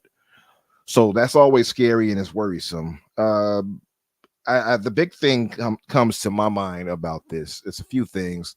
Most of this was already touched on as far as that goes, so I don't have much to say on this. But we look at like what Harky pointed out with Nintendo, and my thought goes to, well, what do we do to stop and try to reduce this? Because we can go back to the pointing out, well, Microsoft is they had a $4 trillion valuation rather when they decided to lay off 1,900 people. And then you can go to Sony and say they've had the most profitable sales of their consoles, of their software, et cetera, et cetera. We can go to that too and point that out, and both deservedly deserve smoke when it comes to pointing those out and saying, hey, you both are making, 3 trillion. Thank you. So you both are making, ridiculous amounts of money. You're both doing well. Why are all these people being laid off? What's going on? What are you doing wrong there? And then you look across the pond and you look at Nintendo, and you're like, wait a minute. Now I know they're selling ridiculous amounts of copies, like 40 million copies of one game, but what is the difference here? And I think what it is come down to, and you all have touched on it again, is the budgeting, right? These games are upwards of 200, 300 million now to start, it seems to be, for AAA. And we, like Bad Bit pointed out earlier, in yourself, Boom, was obviously Spider-Man cost what, 315 million to make, Spider-Man 2. Yeah. Not every game is going to have that budget, to be fair, but you look at something with Microsoft and we have what, 35, 37, 40 studios over here now. How do you budget that out? And of course, not all of them are going to be AAA, but how do you budget out with all of those studios and various budgets from AAA to AA? It's going to cost billions. So how do you budget that out to make sure nobody else is ill affected by this when it comes to that? And the only thing that can happen, and because there are, unfortunately, the dev costs have gone up over these years while we haven't, but I guess while consoles haven't kind of stayed stagnant, we haven't gained more ground when it comes to this. This is really it. So then it comes to this. There's a few things, and none of us want to hear it. I don't want to even say it, but shout out to Lethal Papa, who just got himself a 4090. It seems to be the case that whether we want it to or not, these studios and publishers are going to be pushed to third parties somehow. Yeah, in some form or fashion, there's no doubt that's happening. Yeah. So I don't want to say, hey, folks, get yourself a PC, because it just sounds so easily said than done. And I hate that thought process. But it seems to be the case that there's going to have to be change. And Microsoft looks to be ahead of that curve already, where they're saying, hey, we're going to have to put some games not only on PC, but here over on PlayStation. PlayStation looks to have to do the same. We've talked on that before, and we've kind of theorized that, but I think this really sells the point forward right here, where you look at this and Sony doesn't have the cash flow that Microsoft has. Something's going to have to change. Yeah. And can I ask you something, Umbra? Sure. Now, folks, this isn't console war rhetoric. This is an honest question. Okay. Spider-Man 2018 cost $90 million to make. Now, it's safe to say that Sony has made their money back. That I believe that game was upwards of 20 to 25 million copies sold. Now, I'm not going to get into the minutia of bundles versus sales. I don't give a shit about that. I'm just saying they moved 20 to 25 million copies of it. Phenomenal game. Insomniac's pinnacle in the superhero game, no doubt about it. They are what I would want to make my game like. That's how much I love that game.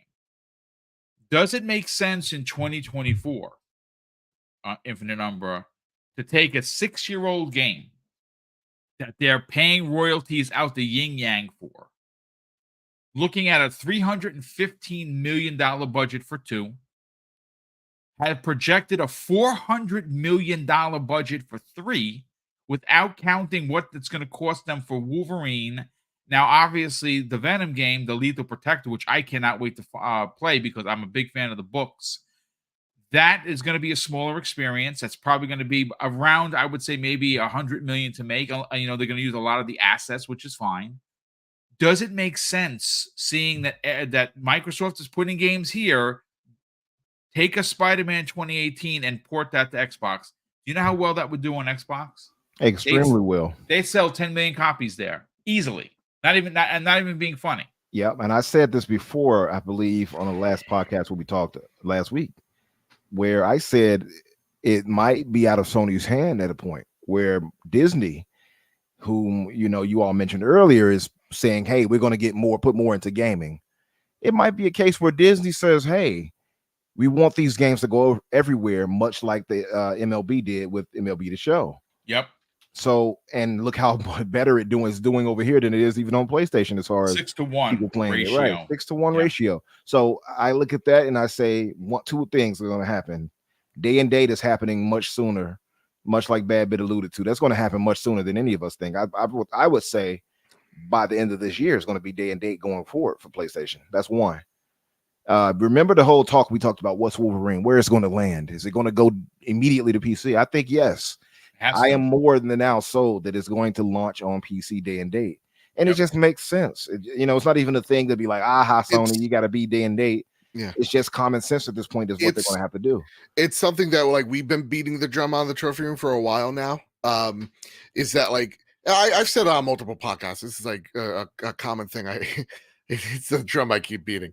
It's like PlayStation, like Xbox always takes the risk and gets beaten for it, right? The arrows, they always get the arrows. They get get the arrows, True. right? Because we always say like maybe you're a little bit too early, a la the the Xbox One Zune, launch, there's right? Windows And like Phone, you could put 10 things on that list. Yeah, and look at the hybrid strategy that they started to come out with right here, right now on the Xbox, right? Or Pentiment and all that coming to PlayStation a year or two afterwards. And people are looking at that going, oh, that's really weird. What's that all about? They're switched to Xbox being day and date with PC.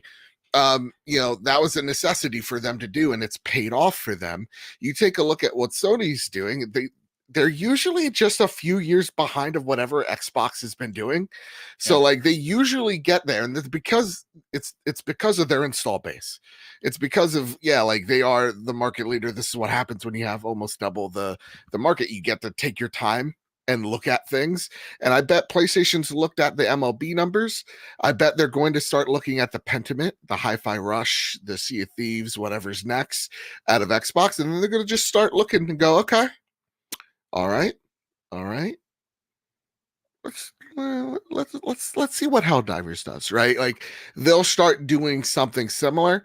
Ain't gonna be by the end of the year, but like it's gonna be in the next 3 to 4 years for sure. I see that.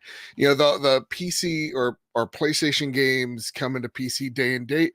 That's gonna happen much sooner than we're thinking. I don't think the end of the year, but like the next big game, I would see it come to PlayStation sooner.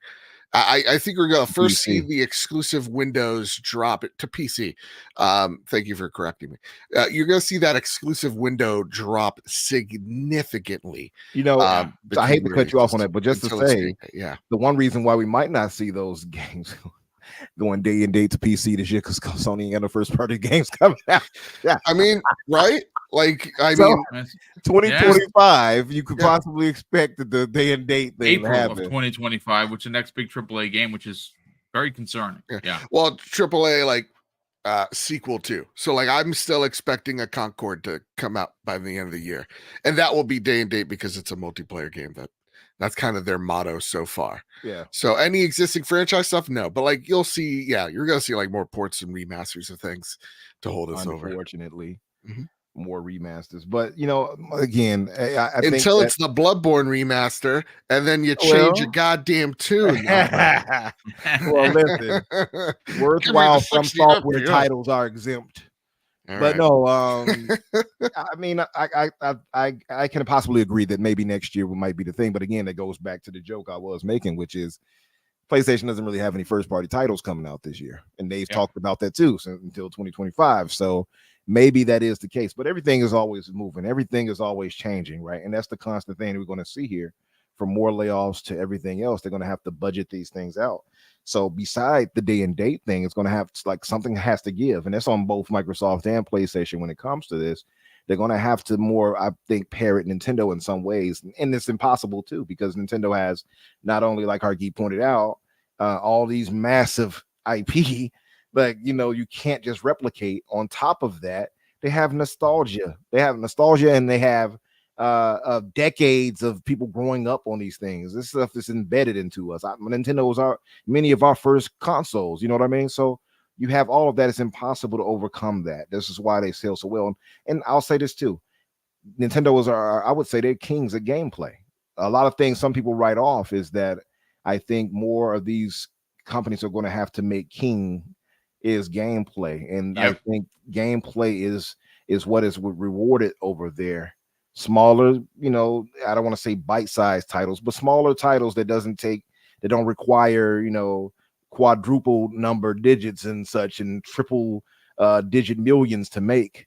is going to have to be the thing in order. And then now I say that because More Helldivers. yeah, exactly. Look at Like Helldivers. if we don't think Return. like PlayStation is knocking at the door of Arrowhead, going, "Hi, here's a check." Hey, big head, Yeah, Arrowhead. we'd be foolish about it. The way I course. always look at like exclusives on like the PlayStation platform is like this year, yeah, you don't have your like big Naughty Dogs, you don't have your big Santa Monica's, but you have XDev, and those are going to be those medium size games coming from like your Rise of Ronin, your Stellar Blades, your Helldivers, etc. Pale World, like like it was just shouted out in chat. Absolutely.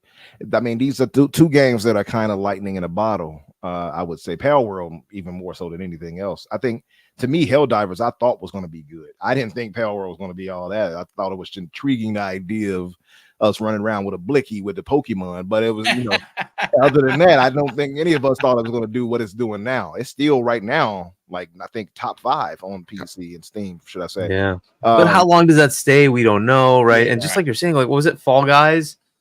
Has that fallen off, right? Yeah. It's a good game, Well, but it was like fun. I love that, but it did fall off. how far does it go, right? Absolutely. And that's the again, thing. can we That's why I normalize say- games just going, hey, maybe they last a year or two and they go away, just like they used, like in the yeah, olden you got a times. point there. I think you got Right? a point there. Like because it used to be like you made a point with Halo 2 and 3 earlier. You pointed out, which are 2 beloved games of mine, by the way. Halo 3 particular is my all-time favorite in the series, but I think that's a fair point, and it's because those. And shout out to Bungie for rotating those games out and getting those workhorsing those games out, 2 legendary games that they did within whatever that same console generation. To get that out to us like that, we don't see that anymore. You're not really going to see that. I think Insomniac are the closest ones to that. Yeah, I would say that turn stuff out like that and quality at that. You're right. So I think it's definitely going to have to come down to that. Now, the only other worry is this: outside of the day and date thing, and maybe going some more games going third party, not all, but some more games going more third party to gain more revenue to help out the overall. Is they might have to increase budgets, not budgets, but increase sales. What's the word I'm looking for here? Increase prices. That's the word I'm looking for, which none of us want. I'm not a fan of the $70 thing. I've complained about that many times. I'm sure people have heard it and like, shut up and get a job. But I have a job, I assure you, and I don't want to pay $70 for the game. Listen, I got so cheap about it. I said, my nephew, he started working. I'm like, hey, all this decade, I let you get of free games for me and Game Pass. I'm gonna need you to dip in here and put a little something toward the budget of these games we're getting here, these AAAs. Let's do some game sharing. Yeah, let me adult you, put you into adulthood somehow. Help in, pitch in for it, brother. Because help you, sir. Help me, absolutely. help you. Help me, let me help you, help me. Because after a point, it's ridiculous having to pay these prices. So I think you all saw the rumors of $100 for the game. I've said this before. I'll say it again. You got me, Nino. Okay, Nino, you got me. All right. Be careful what you say now. I'm knocking on your door. Nino, aloha. Yeah. You got that money? But seriously, we heard the rumors of, we saw in the leak that they're aiming for $100 games. At least the title, that's what they want to get to. And I know some people will say there's a precedent for it. You go back to Nintendo, back on Super Nintendo title. Yeah, that was different. It was like one-off games. Exactly. Yeah, it was one-off games, right? That was a supply and demand thing back in the they days. Take it out of context every time. They take it out of context. When I worked for Funkoland, this is decades ago. Holy crap, I'm old. They were selling games, N64 games, were $115. And that's because there was that supply and demand shenanigans with with Nintendo and like the retailers. So people literally were paying like a lot of money for these games, and they were selling them for $115, which is freaking ridiculous. But people bought them. Yeah, I mean, but I know we have special editions of things that sell like this. I think it's really cute that you guys think that GTA 6 is not going to be. No, I think it is. I'm sure that's what they're aiming for. Yeah, it's going to be, and that's the problem. It was wasn't it them at first that started the whole $100, the $70 thing? Wasn't it? They've all been talking about it out loud. It was Take-Two. Then Sony followed through, which made it 10 times worse. They're the market leader. What should we do about? I blame Sony largely. I'm sorry to say it, but I do. I blame Because a whole once lot they of did folks it, at it the was a C-suite lot level. right after that. But again, I think, yeah, you're right. Take-Two probably is going to be like, hey, $100 for this GTA 6, and we're going to buy it. They'll like get away cracky. with it for that one game. They will get away with it I for will that one probably even game. do it. Hey, nephew, you Yeah, got they'll 50 get on away you? with it for that game. Yeah, I can see it. You got Yeah, me 50 on your too. nephew. Unfortunately, Let's get this game. So they're gonna pretend they're adding something in there that's gonna make you be like, "Oh, $100, sure, no It problem." won't matter. People are won't gonna matter. pre-order that game at 100. They don't. People are just gonna buy that game. First It's just a $100 ridiculous game is thing gonna with be Grand Theft GTA. Auto 6, and it's gonna sell a bazillion Bonkers. copies. It's gonna go crazy. just Gonna And- give a gross. whole and none lot of of us- people yeah.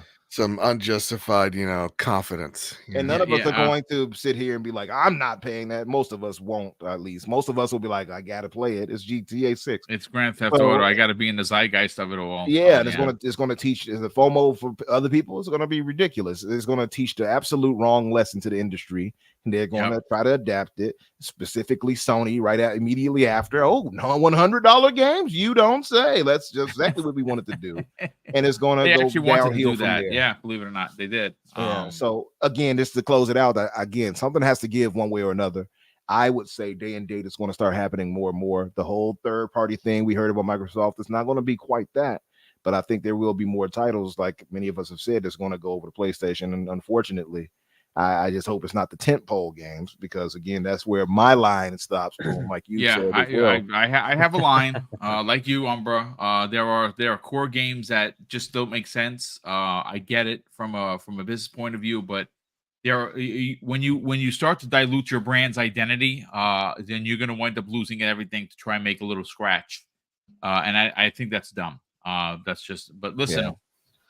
Yeah. So do you think that PlayStation's going to put stuff on the other consoles? I think do. like Switch is just sitting there saying 150 million consoles, folks.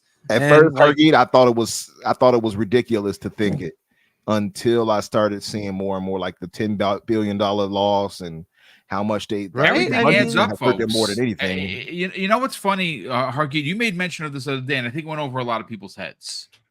Sony took a massive loss when the ABK deal went through. Like, that is not even discussed. Yes. Right? Yeah. Like, no one talks about that. Their stock took a massive loss. Beating. Yeah. Right? So that happens. Some of the games that they're expecting are not being done. They had to shift. They got rid of Jim Ryan. They had to shift. They went from single player masteries to, hey, we got to get into gas games, get back from gas games back into single player games. These layoffs happened last Monday. They took a $10 billion hit to their stock because of the not being able to hit the numbers for the consoles. Again, folks, I know there's going to be some people in here that I haven't been reading the chat because I'm trying to do a lot of things at the same time. And I'm sure when I said Spider-Man 2018 on Xbox, people were like, there's a freaking moron over here on this podcast. Listen, It's this 6 years old. This is my point, folks. This is my point. And I think it really is justifiable to what I'm saying. Is it going to happen? Well, shit, I don't know. But I can tell you, and what I will stand on this hill and die is, if the $1 trillion company refuses to leave food on the table, what makes you think the $1 billion company, who is now just a part of the issue of 2024 with the layoffs, getting rid of 900 people, canceling a few games, closing a studio, you don't think they're going to be like, well, the game is 6 years old. It's probably going to sell 10 million copies on Xbox. Yeah. We should do that. Yeah. So one thing I did forget to not to, and it goes exactly. Well, there's reasons why you don't start with that game, but yes, like in time. Yeah, I was saying like Gravity Rush, Knack. Put that on Switch. Tell me why it would be a problem. What's the issue? Nobody cares about those games. Right. They're always just a few years late. They eventually come around. It's just going to take another, 3 to 4 years. I don't want doom and gloom anything, because it's not the end. It's not the end. It's not even close to the end. And these companies, each and every one of them, are making record-breaking profits, market in, market out. But it is something that they're seeing, right? Yeah. When they're talking about why they're doing this, it's for the future. It's not. It's not about tomorrow, the next day, the day after that, this year, next year, the year after that. It's about 5 years out. right? It's about Yeah. 10 years out. That's Yep. what they're thinking about when So they're making these moves. one of the things I did forget to mention is that like the gaming industry, it was a niche little thing that was just there for a while, and then suddenly it grew to be this massive thing that's bigger than every other entertainment vehicle. At that point, the money starts pouring in. And when the money starts pouring in, things change. Unfortunately, now it's about Yeah. return on asset, right? Yep. So return on investment, right? And that's just the way it goes. Unfortunately, that's just the way it goes, right? So if you have billions poured in as investments from everybody, they're looking for like, hey, I invested in your company, I expect a return, right? They're not looking for, hey, this is great for gamers. They don't they don't care about that. That's just the way it goes, unfortunately. So the bigger the industry gets, the more of this stuff you're going to see. It's just sadly the way it goes, right? It's just now it's about money. Yeah. And unfortunately, we are a number. We are a decimal. They don't care about you personally. Mhm. And that's a fact. Obviously, if they don't, I'll put it to this way: the best way I can describe it is if they don't care about the thousands of people they have laid off, you think they're going to give a flying shit about you as a customer? No, they're going to try and figure out a way to get more money from you. Now, is that every company? I mean, I guess it depends. You know what I'm saying? Some companies do it better than mean, others. Phil said But the opposite, right? He was like looking for a way to not do that, right? He's yes, like yeah, he my actually did options say are that. Yes, yep. exactly is that I could extract more from my customer, or I could expand my customers, and he chose expand my customers. Right, which a Right? lot of So people didn't like. But what would you rather have? Would you rather have Phil Spencer saying, "Well, you know, we did 60, we did 70, we moved to 70, but now we're gonna have to move to 80," right? You know what I'm saying? Or we're Dreaded gonna words I don't scale want to hear. back on day and date into Game Pass because yeah, now we're or changing our paywall plan. things, right? Hey, we'll give you half the Your game, you have to system, paywall yep. the rest of it. Yep. Yeah, it's I There's a could see reason all why of that like happening. Sony's going into headsets and all that jazz. It's like, oh, we know that there's an audience here. We know that they'll buy branded stuff, Yep, they right? sure First and will. foremost. Yep. So why don't we expand that into headsets? That's how they're gonna extract more money out of you. It's like, hey, how many accessories can I sell you? And hopefully by the Sony's time been that doing that that quite a starts bit. drying up, Yeah. it's okay. Now the games are here, and now they're firing off. It's just about expanding into different marketplaces. The entire industry, regardless of your favorite plastic box, is changing. Some are going to be slower, some are going to be quicker, but at the end of the day, everything eventually is going to be some things. I'm not saying everything.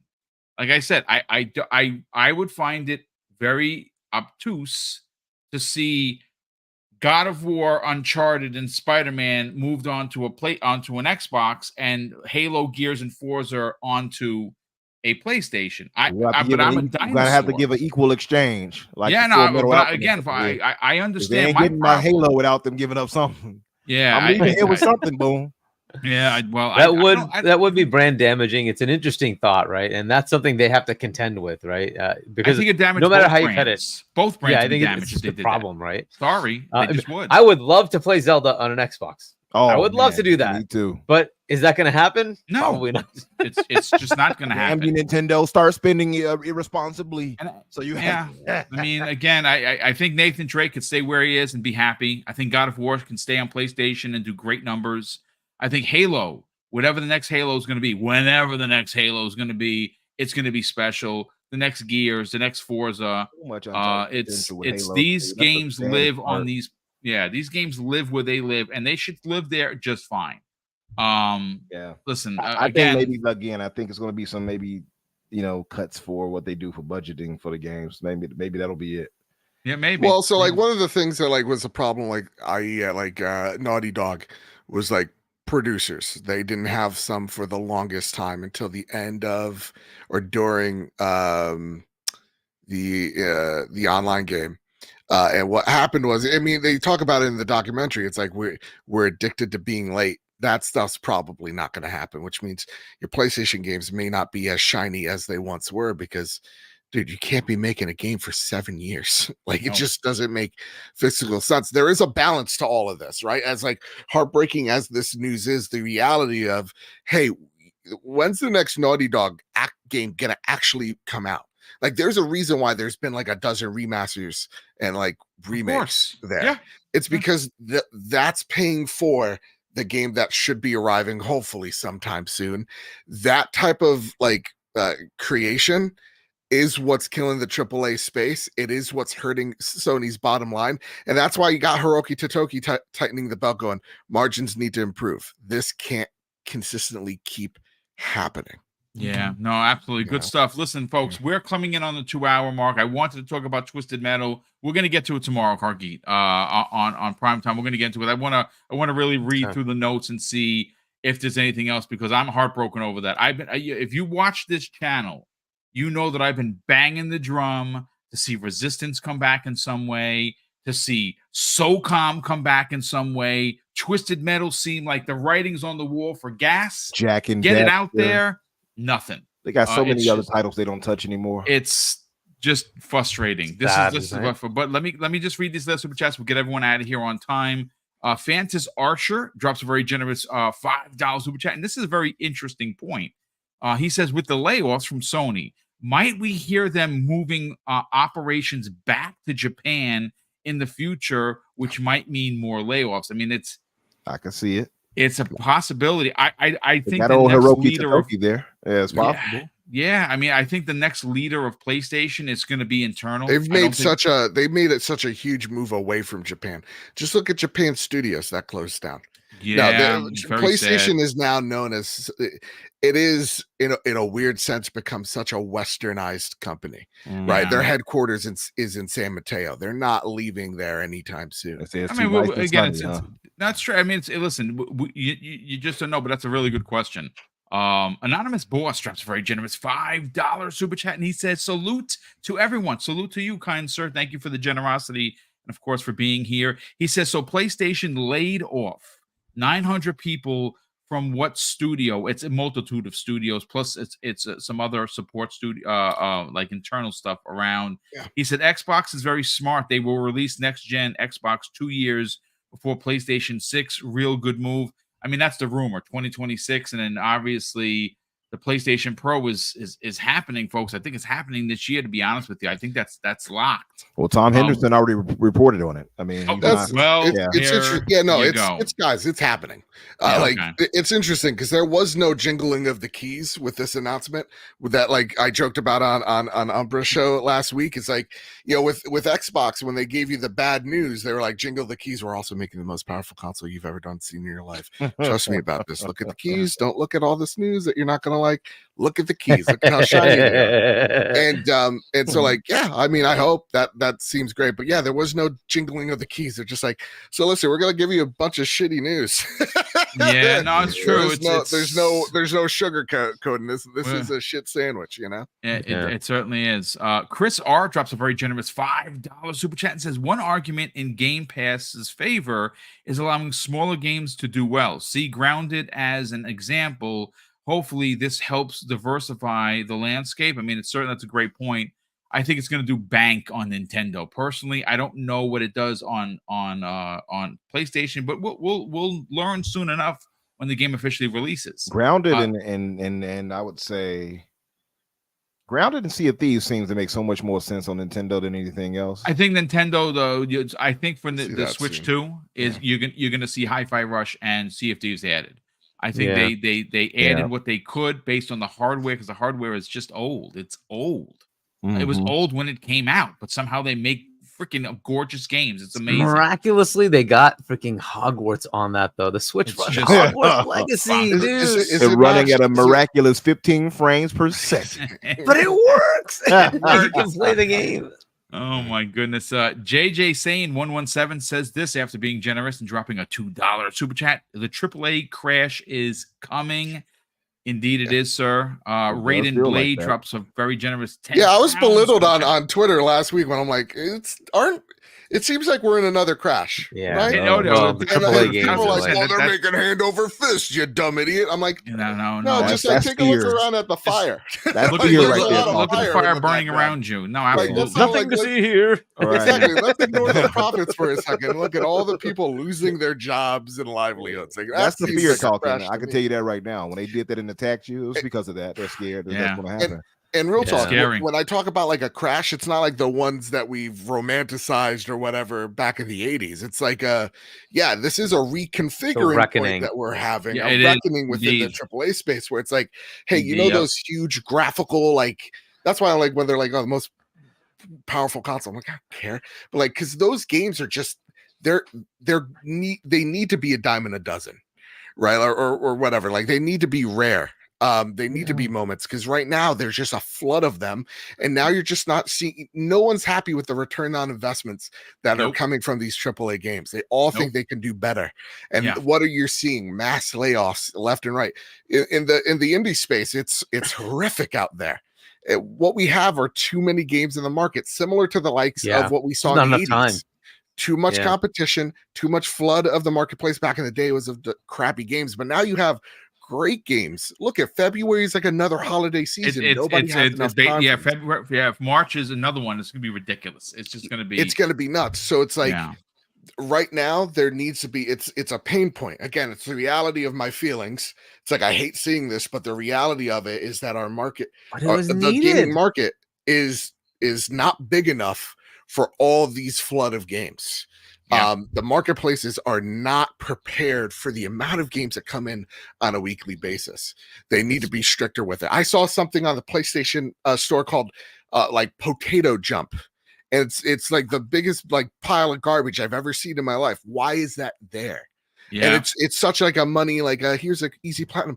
Get those games off the store. They're killing it for discovery. So there's a lot at hand here, and we're at the pain point. The industry's changing, hopefully for the better, but right now what we're seeing is just despair in front of us. Bad. Yeah. No, good stuff from everybody. Again, Raiden Blade drops a 10 pound super chat and says, I blame Sony for the industry crashing. Here's why. Other devs changing Sony style games, Sony money hatting games, and not getting the return on investment. Just think, Square, Ubisoft, Remedy, all out of cash.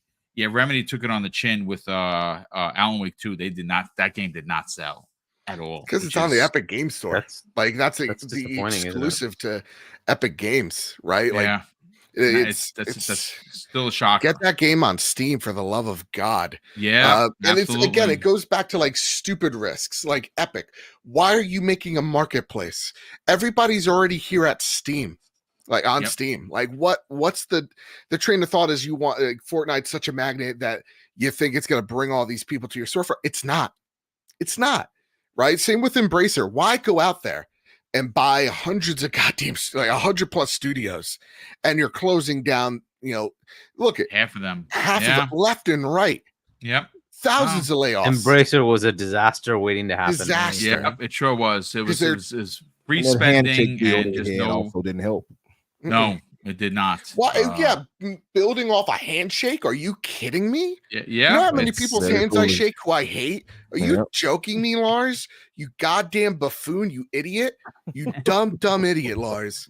And all the suits there. They're gonna have to get bought. Somebody's gonna have to pick kind of funny with Greg now. I hope that they start selling some stuff off, and Microsoft buys a couple of them. You know what I'm talking about. Well, how is it someone in jail that ruined so many people's lives? Like, what is going on, man? There has to be something shady behind the scenes. I just don't get how someone so dumb could ascend so high and drag so many people down doing it. Like, you want to talk about who's the problem? It's the investors, outside money that don't understand video games have been flooding it. I remember when I worked in PR in games, one of the biggest people there at GDC was Tencent. It wasn't Sony, it wasn't Microsoft, and they were giving deals left and right to people, left and right. And like, what are we hearing from them now? That's another big headache is Tencent. I don't know where that ends. Yeah. And they're just like, well, we haven't seen. They had a bunch of layoffs recently too. So it's going to be awful. So it's like, it's really, at the end of the day, it's all this outside money that never understood this industry coming in here and spending it like crazy, building up all these studios. And now what's happening? There's no return on investment. Somebody was saying that we need to protect the industry. Who was it? Oh yeah, Phil. So we need to protect the industry from the outside influences. He did say that, and people clowned on him for it. Like, oh, shut up, Phil. People are just dumb. Listen, let's get the last three. We'll get everyone out of here. Yeah, my blood pressure's going up. Boom. and that's okay, brother. You got to have a whole podcast on the whole. I gotta do this again tomorrow night live at PS Trophy Room on YouTube. You get to see me go into cardiac goddamn arrest. No, just drink a lot of water before you do the show. Gamer by Choice drops a very generous $5 super chat and says, "I have to say, if GTA 5 were $100, I paid a penny per hour played, so I can see GTA 6 is $100 because I will probably put another 365 plus days into it." I mean, it's people are gonna buy it. That's the sad part of it. And the last two, don't repeat that anywhere else. Yeah. Don't let them hear that, because they will charge $100. Those mofo's. Highlander 001, folks, he has gifted 5 double barrel gaming memberships again. Thank you, kind sir, for the ridiculous generosity as always. And he drops an additional $2 super chat, and he says, or actually two $2 super chats. The first one, he says, next layoffs will be at Ubisoft. I would not be surprised, at least. And he says this on the second $2 super chat: the money Sony will owe Disney will hurt them, and that's potential. Yeah, that's definitely why I believe that Disney will force their hand with some of those Disney games. I mean, their IP. I think there's something else going on that we don't have time to talk about, but there is some talk within the movie industry that Disney is going to try and sue Sony for the rights back after Madam Web. That is, I've heard that. That is a crime. That movie is a crime. I would do that. 13% on Rotten Tomatoes. Again, mind you, you still have Venom. You still have the animal activist known as Craven, which he's not. That's coming out. That's going to be embarrassing. But we'll see. But listen, ladies and gentlemen, we had 800 plus people here today. A big thank you to everyone that tuned in. If you're finding the channel for the first time, please, I ask that you consider subscribing. Mrs. Boom and I are on the hunt for 15K in 2024, and we're well on our way there. And of course, you can help us get there by subscribing. Quickly enough, if you enjoyed the conversation, because this today was a very adult conversation, I'm proud of everyone that was in the chat and everyone that was here. No console warring. It was, we're being adults about what's happening in the industry, and we're very saddened by it. So obviously give yourself a round of applause. And before you get on out of here, hit that like button. But let's get to the outros. Joe, we'll start first with you, brother. Sell the brand of the Trophy Room, where you and your best friend Kyle each and every week sit down and talk about the biggest, latest, and greatest news for PlayStation. And of course, some of the industry ongoings. Where can people subscribe? And more importantly, follow you on social media? Well, talking about Madam Web and talking about Kyle, he was in the Amazon with my mom when she was researching spiders just before she died. You can find us over at the Trophy Room, a PlayStation podcast made by the players for the players, where each and every week me and my best friend Kyle talk about the latest and not so greatest in all things PlayStation. You can catch us live this week tonight at 8 p.m. Wednesday night at 8 p.m. Eastern Standard Time. You can find the show wherever you get your podcast service of choice, whether that's Spotify, Apple Podcasts, the Trophy Room Show. Yeah, that's where you can find us. And find me over at Mr. Badbit, where I'll be yelling at the sun over at Platform X. Oh, God, I said that unironically. Over on Twitter for the next 48 hours. Yeah, so. Listen, and you know what? You got to put your feelings out there. Nothing wrong with that. Sometimes people make fun of you.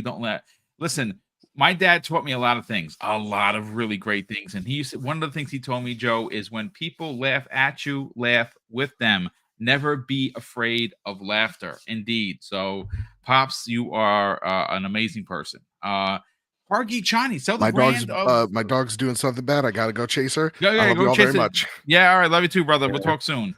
Hargi Chani, let's get you in here. Wow, this is just crazy. Look at this. Okay, hold on just a second. So Hargi Chani, please sell the brand of Game On Daily. Over there, you, along with, of course, Asa and the Gaz Master, the Sauce Master, do what you do. Obviously, it's always a great conversation. It's always fun. It's informative. Again, Gaz takes it to a level, and Asa, the ninja, kind of levels it out over there. Sell the brand of Game On Daily, where they can subscribe to that YouTube channel, potentially follow those two gentlemen on social media, because you certainly can't follow you. And what else you got going on? Yeah, so GameOnDaily.com, YouTube.com/GameOnDaily. I was on last week, on Go Live. Check that out. And then we usually host our thing on Saturday at 4 p.m. U.S. Eastern Time. Check that out this coming Saturday. I will be on C Money's night shift, which will be coming tomorrow before our primetime gaming at 4 o'clock U.S. Eastern Time. And then I'll be here for primetime gaming at 7 o'clock. And then I'll be on 108 Dragons TV's podcast, Lemons podcast, on Saturday at 6 p.m. U.S. Eastern Time. Check that out. And then usually we have our Sunday, Games Talk Live. I'll be flying out to San Diego, so I won't be able to do that one. So we'll shift that probably to Tuesday next week. But check that out on Fawn's Gaming's channel. We'll let you know when we're going to actually hold that one. All right, so that's that. Hey, Hargeet, brother, thank you. Yeah, Yeah, right. right. Thanks so much. Obviously, you joined us yesterday. You joined us today. Obviously, I didn't know you were going to be here, so let me just throw it out there because it's big news, and Hargeet never misses big news. But thank you for joining us as always. And last and no way check least, you guys later. Yeah, all right, we'll see you later, Hargeet. Later, bro. Last and no way least, Infinite Umbra. Let's sell the brand of course, The Fix. That's you and Danny. You do a great show each and every Thursday. Obviously, you're on the Infinite podcast on Friday. Talk about where people could subscribe to your YouTube channel, follow you on social media, and more importantly, follow and check out Risk It for the Biscuit and your guys' show on Fridays. Indeed. Doobie doobie doo. So yes, good show today. You would think that with so many great people here today to talk that I'd be like, oh, I might as well doze off. And I know everybody probably is expecting this. Umbra sleep. No, I'm actually wide awake. Yeah. I was enthralled with the conversation, much like you good folks. So no, I am wide awake. I am about to hit the bed now, though. I'm about to hit it like a ton of bricks. But yeah, it's a good show, good discussion. Thank you all in the chat for being here and holding us down. You all, of course, can find me on Twitter, X, Infinite Umbra, or Umbra Infinite. You'll find me either way. And like the good man Boom here just explained, you of course on the Fix on Thursdays at 8 o'clock Eastern and 7 o'clock Eastern on the Infinite podcast on Fridays. Myself, Risky for the Biscuit, that blue number, and a rotation of guests currently, but usually that Jedi Knight Peter gentleman you all heard about. And yeah, of course, here Tuesdays with our eclectic cast of myself, Steel Rain, and shout out to Steel and Boom hosting. Yeah, exactly. Boss, Mild Lethal, hitting those reins. Yeah, yeah. So, I am not sure how I want to approach this week as far as things go. Again, I know a lot of the talk is going to be about what's happening here with Sony's situation. It feels like I think there's a lot of this situation number could be equated to what's going on with Xbox. I'm not making excuses, folks. You know how I listen. I'm not going to get on the soapbox. We're getting ready to get out of here. I've already said my piece about the three pillars. I still feel the way about hi-fi. I get it. I'm a dinosaur. I accept who I am and how I was trained. But I think that you could somehow use what's happening with PlayStation to see that Microsoft did lay off 1,900 people. 1,500 of those people, which I just learned, were originally going to be laid off from Activision. Why that was, I don't know. And they added to it. Listen, the layoff situation is just, it's crazy. And I think Hargeet and Joe were right on point where they said this is just the beginning. There's still 10 months and 2 days left of the year. I have a feeling we're going to eclipse last year's 11,000, and I hope that it isn't by a lot. And the fact that it's scary. It's hopefully scary. It stops here, but I don't think it's going to. Unfortunately, we're going to see an industry crash sooner than later. And again, thanks so much for joining us, Infinite Umbra. Obviously, we will see you next Tuesday back here. Of course, I'll be in the chat skulking on Friday, and of course on your Thursday show, The Fix. Ladies and gentlemen, a big thank you to all of the incredible generosity through super chats and channel memberships that continue to come in. And of course, I'm going to close out today's show with something that's incredibly important to me. Hopefully, one day it'll be important to you. And that's something that my dad taught us when we were kids. And he would say, Craig, treat others how you want to be treated. And also, it doesn't cost anything to be nice. So again, folks, thank you so much for being here. Enjoy gaming wherever you enjoy gaming. And of course, we will see you on the next episode of whatever breaking news special happens that we're going to cover right here on Double Barrel Gaming.